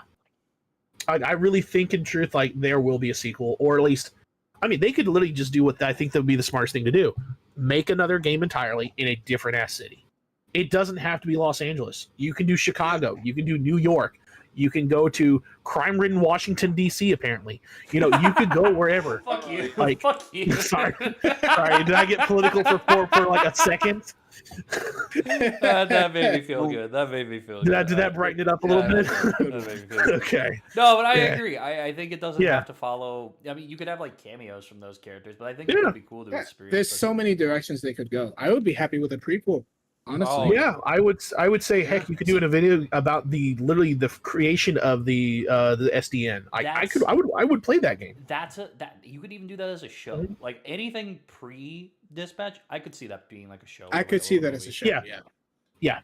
I could see a few episodes dedicated to each villain that's in the team. Oh yeah, Honestly. absolutely. Or I would love to see that. hear me out. I know animation's expensive. What if the audience got to vote on stuff? Ooh, that'd be really cool. That'd be really Like make it a multimedia kind What of do thing, you- like where, like for example, like you know how they did what was it in Gears of War, where you could vote which do you want Carmine to live or die, and it's like there's a consequence to that if you go, oh, I don't want him to do this, I'll do this. No, I don't think anybody I don't thought know. this game would hit I as feel like hard as that they would- did, but I think in truth it's a statement to what the industry is right now when a game like this drops and it changes everybody's perspective. I think that is a very important aspect of this. This isn't a AAA company. This isn't EA. This isn't fucking Ubisoft. This isn't Activision. This isn't 2K Studios. This is an indie company coming in, and they have really good people who have creative designs and knocking it out of the park. This is a culmination of the past couple of years of like, because people have been complaining about AAA games. They've been complaining about all these sorts of things. Holy shit, we've been almost going for 2 hours. I just realized. Like this is a thing that's been going even in every industry, honestly. Because I mean, look at the animation landscape, look at the movie landscape, look at everything. I've gone to go see more smaller projects, I think, this year than I have gone out of my way to watch something like huge. Like I saw Fantastic Four and Superman, and I think that's the only big movies I really watched. I saw Good Dog in theaters. That movie is like a passion. Bless you, by the way, whoever sneezed. Whoever fucking. I think it took them like 3 years to make a movie with their dog, and that's just so fucking cool. And it's what I love about the industry now. It feels like Dispatch feels like the culmination of what in the gaming sphere has been happening for so fucking long. We've really like hit that stepping stone of, oh yeah, I think that the triple. I mean, and Black Ops 7 failing, that was also a nice fucking icing on the cake. Thank God it did. I'm so happy it failed. Yeah, I mean, I think it's probably still gonna make money. They're still gonna make their money. Oh, but- Oh yeah, It's absolutely. a live Oh, service now at this point. Yeah, It's gonna make money. and then they're gonna come out with the next one, and then that one's gonna make the money, and then they just keep I repeating think the you're- same formula I think you're gonna see a without collapse, changing though. shit. I think you're going to see a couple of collapses from a couple of companies, though, I will say. I think in the next 5 to 10 years, you're going to see more game companies collapse upon themselves. I think the same thing's going to happen with movies. I think the same. I think you are about to see an even bigger renaissance of animation and creativity in every aspect of everywhere that we're looking at nowadays. Because I think... Yeah, we're gonna see. I mean, even indie comics, web comics, and stuff like personal like passion projects are getting more funding and more like attention than your stuff that you see that just kind of like coffee dripped into your fucking face. Yeah. Like it's so fascinating and fun to see that indie games, like I don't even call this one indie, but like look at Helldiver 2. Like these games that are clearly passion projects, movies that are made by people who want to make this, and they're not just off of the numbers of a corporate like upper guy in a suit Right. telling you, Yeah. well, if you include this one and this character and this one and the plot does this and we hit these notes, we'll have an extra $15 billion. It's like, no, it's like the ones that people are latching onto are authentic. Yeah. And I think it's because These characters feel authentically real that we love this game. And I that's like, I think it's because they have such character-driven relationships that we are invested in these characters, which is why we love them so much. I'll even go a little step outside. You know, people like I know Shutter's owned by AMC, but like Shutter is a great fucking place for that sort of look at like movies when it comes to the horror atmosphere. There's people like Dead Meat that are getting into the industry now. There are fucking you've got game companies like Critical Reflex, one of my favorite studios of all time, who's pumping out like these random fucking things, but they've all got such a unique and unique vibrancy to them. You know, you've got stuff like Clover Pit, you've got stuff like fucking like all these random fucking things. I played that Super Kiwi game the other day. It's a stupid fucking thing, but it had more charm than like half the games I've played that are like marketed by like AAA studios. Is it great? No, but it's fun. It's simple, and it's you know, games like this, like Dispatch, they're telling something. They're filling a need that we have as people to like really latch on to characters, to latch on to a world. And you know, if it franchises, and I hope to Christ they don't franchise this into oblivion, and then they end up marveling themselves. But like, No, What, you don't want to dispatch lunchbox from Hot Topic? Yeah, I genuinely actually want one of their like button-up things that says SDN on it. I would Troy has 100% one of buy those one of shirts, those and I'm so Oh, yeah. angry, and I wish I had one. Oh yeah. I'm mad that that's the only shirt that they didn't put on sale. I want to buy a mug. What do they have? Buy Hang a on, mug. I'm looking on the website right now. I'll buy a mug then. Fuck you. Tell me if that shirt is there. I'm buying it immediately. Well, sure actually, it's hang on on. there. There's a Malevola T-shirt that I might be wanting to get. Give me a second. Mommy? What? Mommy? Sorry, mommy. Sorry, mommy. That's a demon girl. There's a beef Yeah. tote bag.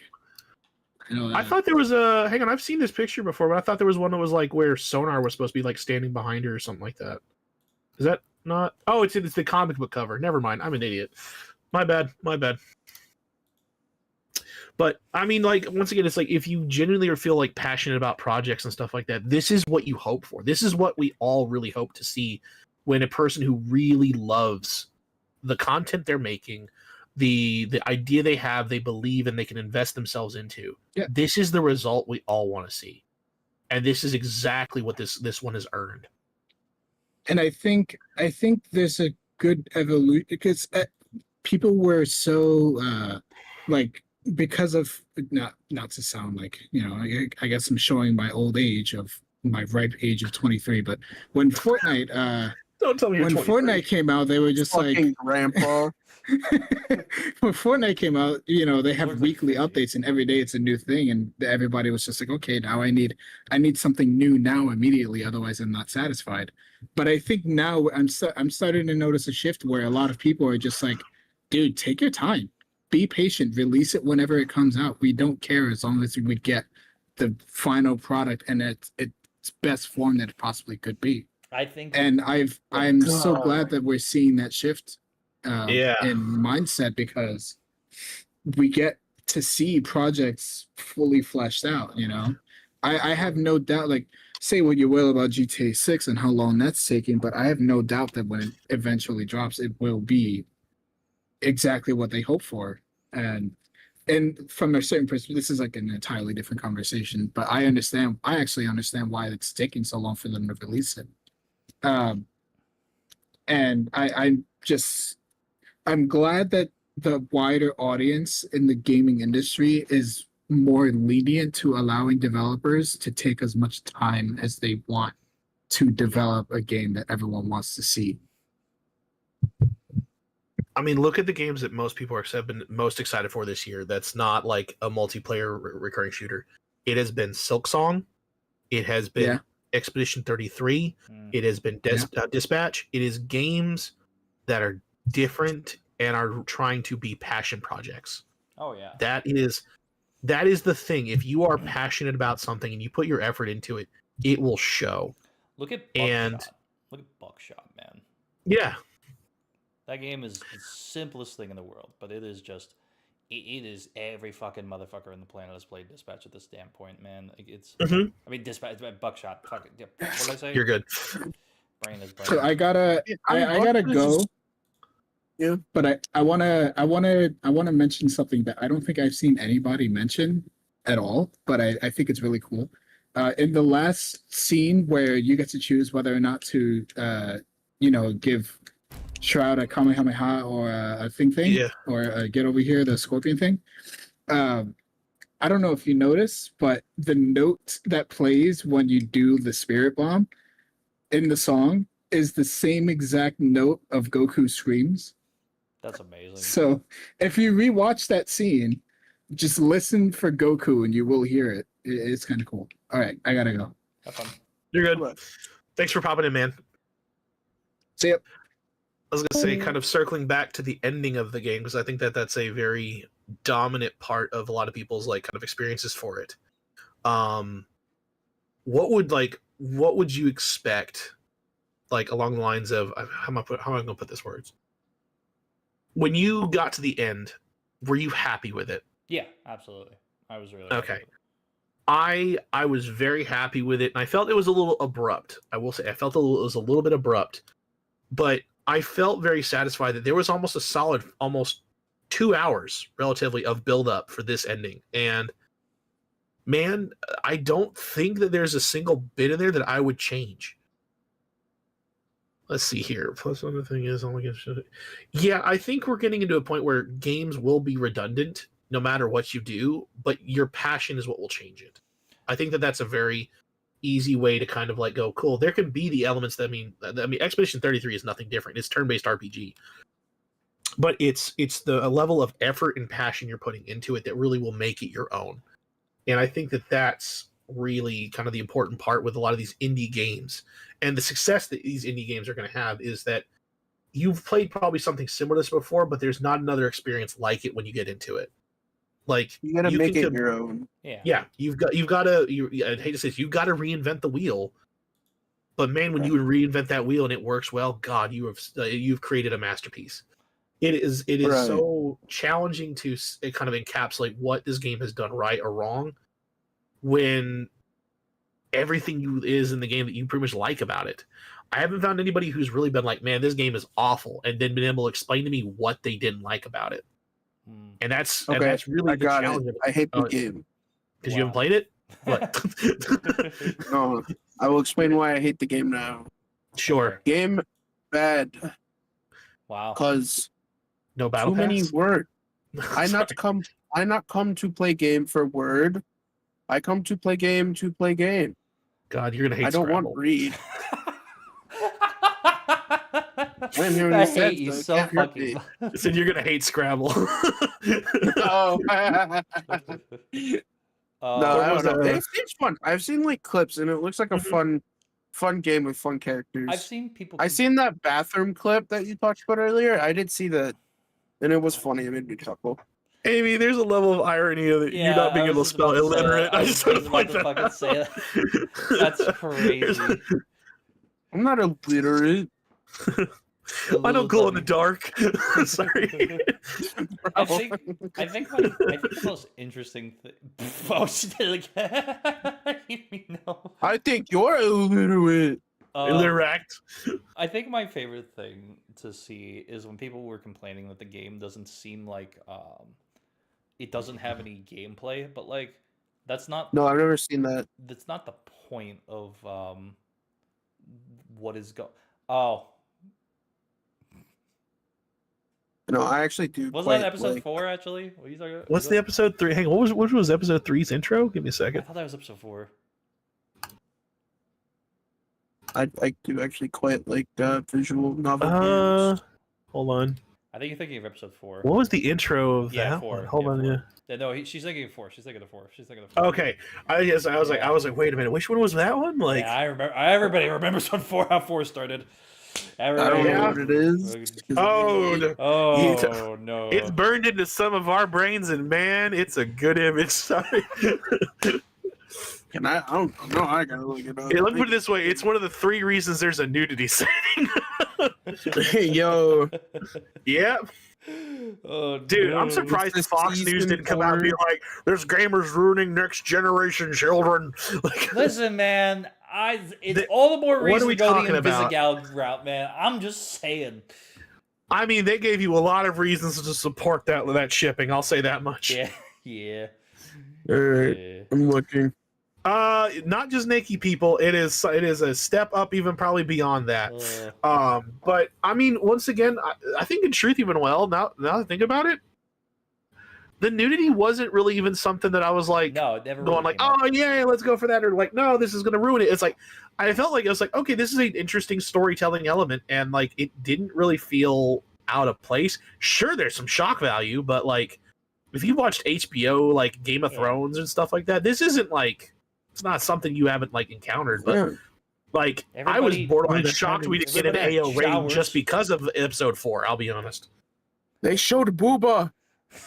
Well, I think they did the HBO Smart thing of the first thing you see is not Booba, but Toxic's conk. Mr. PP. Yeah.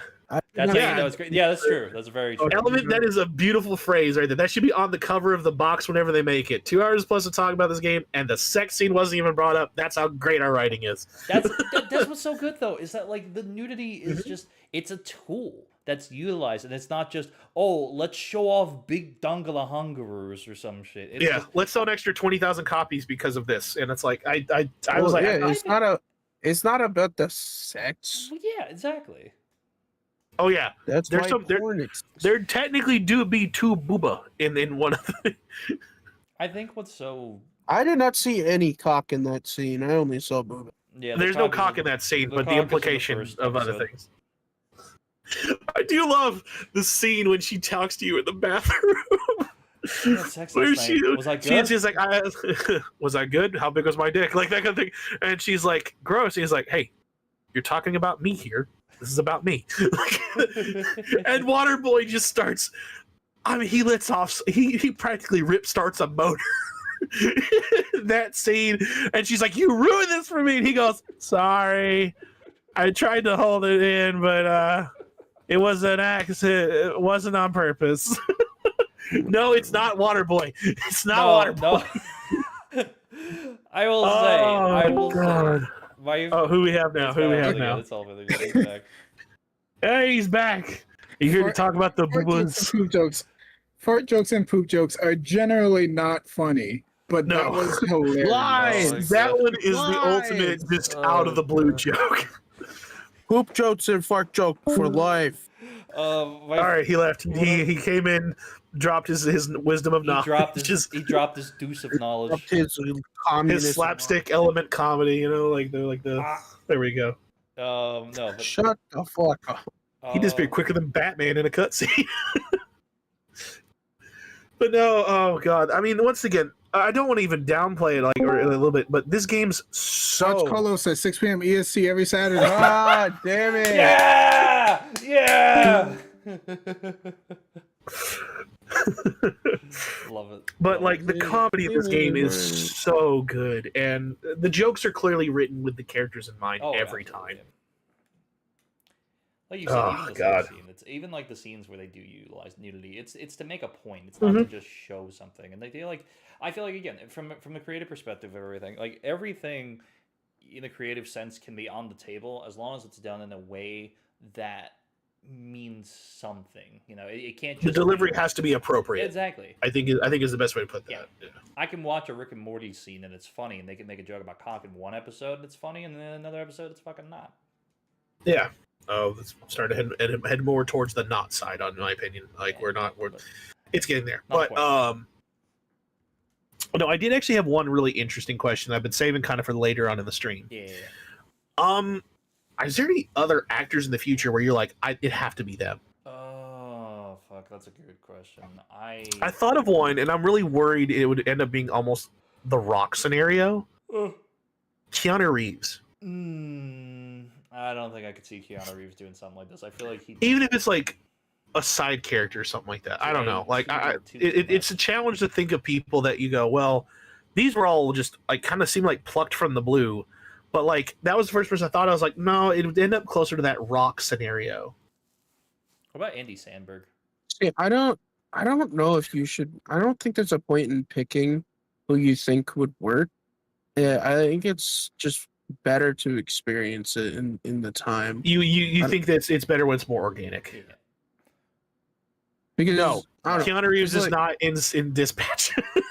Because here's the thing, like a character that is fucking near and dear to my heart.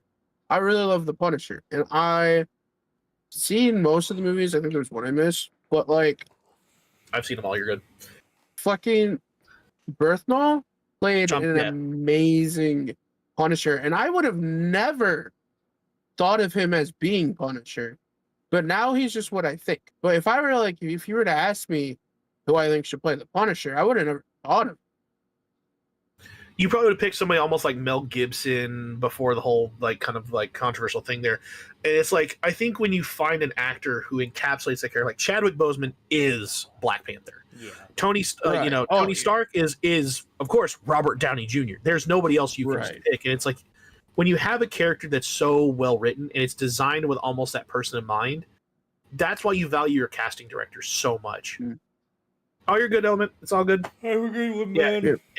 I think if anybody ever sees this game on discount, you need to buy it. Absolutely. Like it is, No, absolutely. it is absolutely worth the money. It's one of the few times I'll say I'm glad I spent the full money for a game. I really feel like it's worth it. Oh, absolutely. Yeah. Yeah, it's $30. It is $30 well spent. Like if you were to go, cool, I'm going to buy this new movie that came out or this game, you would be better off getting this game. Absolutely. Yeah. I would rather buy 2 copies of this so I can give one to a friend than buy $60 Call of Duty Black Ops 7. God, To be fair, so I would rather donate $60 to like shrimp feeding festivals than I would actually buy Call of Duty. I want to point that out too. But like this game is, I mean, it is a masterpiece. Like when you have a game like this come out, it's not surprising people will get excited and be like really passionate about it. I look forward to whatever the studio comes up with next. I really do. Like even if it's not a sequel, I will still probably buy it on principle because of how well they executed this game. Just because they clearly know their audience, they clearly knew how to write this story for the people that they wanted to write it for. There is no like worry in my brain. This is a group of people that know what they're doing. I guess to kind of close out here Mhm. because I feel like we probably are running out of steam. I don't know, but We might do something else with this later on. We'll see. But like this discussion's gone on for almost full 2 hours. So the big thing. there's only so much we can say. There's so many different ways we can say we love Dispatch. But go ahead. Sorry, my bad. The big thing for me that I think at the end of the day, this all boils down to again, this age that we are in the gaming world, it is. Oh, shit. Don't worry about that. Just keep going. This age in the gaming world that we're finding ourselves, it's so We'll see in a moment. and it's so Jesus Christ. it's so nice to finally be able to experience in such a way because what I love is again like it feels like passion and creativity and such. And I'm gonna tie this all together in a neat bow for a second. There's a game studio that just launched. It's God fucking damn it. There's a game studio that just launched. It's called Bad Ideas Productions. It is started by a guy named Johnny Razor, who is a YouTube Shorts content creator. Now, what I want you to understand is that connotation in most people's heads when they hear, oh, TikTok editor, Shorts editor, they think some shitty little fucking person. This is one of the most creative people on the platform as a whole. He's made movies in like a very short time. He's made like now games in a very short time that are very poignant, very specific. And yeah, it's all kind of rough around the edges, but there's that level of him and his friends as a whole are pushing forward the genre of it can be more than just this negative connotation that we have. Because I mean, when Telltale ended, You're talking about Pirate Software? No. I'm talking about Johnny Razor. Mm. Because the point was all comes from like I mean, look at how Telltale's last final game before they shut down went. It was not good, and a lot of these story-based games weren't able to really make the same sort of mark that other Telltale games were able to do. Because I mean, I played the Batman game. I don't know how many. Bless you. Bless me. There's this sense of progression that comes with all of this that eventually, you know, we get so entrenched into the slop. Have a good night, Fatima. We get so entrenched into the slop of everything nowadays that I think when something finally breaks through the noise that is more than just IP 5972, even if it's doing everything that another fucking thing is doing. Because I mean, yeah, there's DC, there's Marvel, there's fucking Invincible, Among Us. all these sorts of big things are coming out. But it's when you get the care and the love to be able to do something. Again, I'd wait forever for another season of Invincible, and I don't care about the animation quality. I care about the writing. I care about how I feel about something. And the thing about all of this is that I love the fact that we are now entering into a space where people are old enough now where they are recognizing, hey, it doesn't have to be like this. We can create something that is interesting. We can shape the landscape of what's happening. And yeah, the AAA companies will try to keep playing catch up forever, but eventually more creative people are going to come in. They're going to step into these roles. They're going to have access to money. They're going to have access to an audience, and they're going to do something incredible. And that's how it feels to be existing in this age of like this late 2020s sort of approach that we're starting to enter into. Like the back half of the back half of the decade is starting to really push more into smaller scale things. And again, the game that he produced, Johnny Razor, it's called The Salesman, and it is a perfect antithesis of this idea because the whole game is all about how you are constantly replacing all these items in your house with ad tier supported things so that way you get them for free, but you're losing some level of autonomy. You're losing so much of like those quiet moments because there's always something playing. There's always something trying to stimulate you and steal your attention. And what I think is so interesting is when a game like Dispatch comes out with the expectation that it's probably not going to do as well as it is, and then it does, it sends the message that what people want and what people need and what people are craving is like real love, real passion, and real development. And I think again, that's what Dispatch is. It is a big middle finger to everything that has been going these past like I want to say maybe like 10, 15 years in the game world and the animation world and the movie world. Everything that it is doing, it is exactly what we need. Maybe not as a society, but like people in this field need to be shown that you can do what you fucking want to do. It's going to take a lot of work, but you can do this. Like, it is not impossible. There are no barriers that exist in this whole space. And I thank Dispatch for opening the eyes of many people to the amazing world they're doing, the amazing people that worked on this game, the voice actors, everything. Like, it is incredible. It forced me to upload for 3 weeks consistently. Like, that's how fucking good this game was. And I don't do weekly content anymore. I've been trying to do bigger projects, but man, it was nice to just sit around and even do this. Like, this was awesome. This was fucking awesome. Yeah, I love this. Like, I love talking about like the intricacies and how clearly well produced these things are, and like the amount of effort clearly is shown in this game. And it got us to talk. I mean, straight minimum, just even our audience for like 2 hours on this topic, and it's such a branching kind of like appeal to this game, and it's very rare you find these. This is probably one of the best examples you could ever find for it, in my opinion.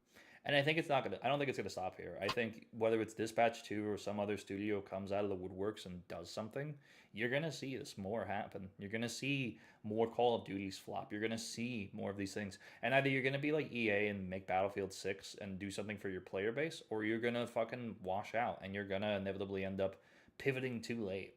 And that's something that I think, and that could be, and again, as in any landscape, you pivot at the wrong moment, or you try to force something to be the way that like there's a sense of balancing creativity with what people are looking for, and I think you can have both, and it doesn't have to be one or the other, because if you're doing so much for yourself, you're never going to appeal to anyone. But if you give your audience too much, then you're taking away any element of what makes you creative. But then when you blend the two, you're getting exactly what you want, and the audience is getting it. It's like a comic book. Again, it all ties to comic books. When the writer and the reader have a dynamic relationship that works, that's when it's at its best. That's when a comic book is truly its best. Agreed. It's when what the writer is giving to the reader itself, and there's a resonation there, Yeah. and it's like recognizing when there's magic in the like lightning in the bottle. Oh yeah. And I think I think that's a very good like comparison to it. And clearly we've had a scenario here on this one, and I can maybe count 4 or 5 times on my hand, on one hand I can count the number of events I've seen something like this that has really caught my attention. Mm-hmm. And I think this is a fantastic game. I don't know how many times I'm going to say that. Yeah. And then again, if anybody ever from the Dispatch team sees this, we really do. We love this game. I didn't. I'll play a character. Swear to God.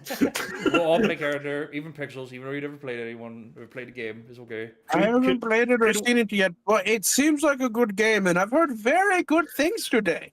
Could we be I may play a game. superhero like IT squad? Yeah. Just like we're the guys fixing the computers when somebody like smashes a donut on the keyboard or something.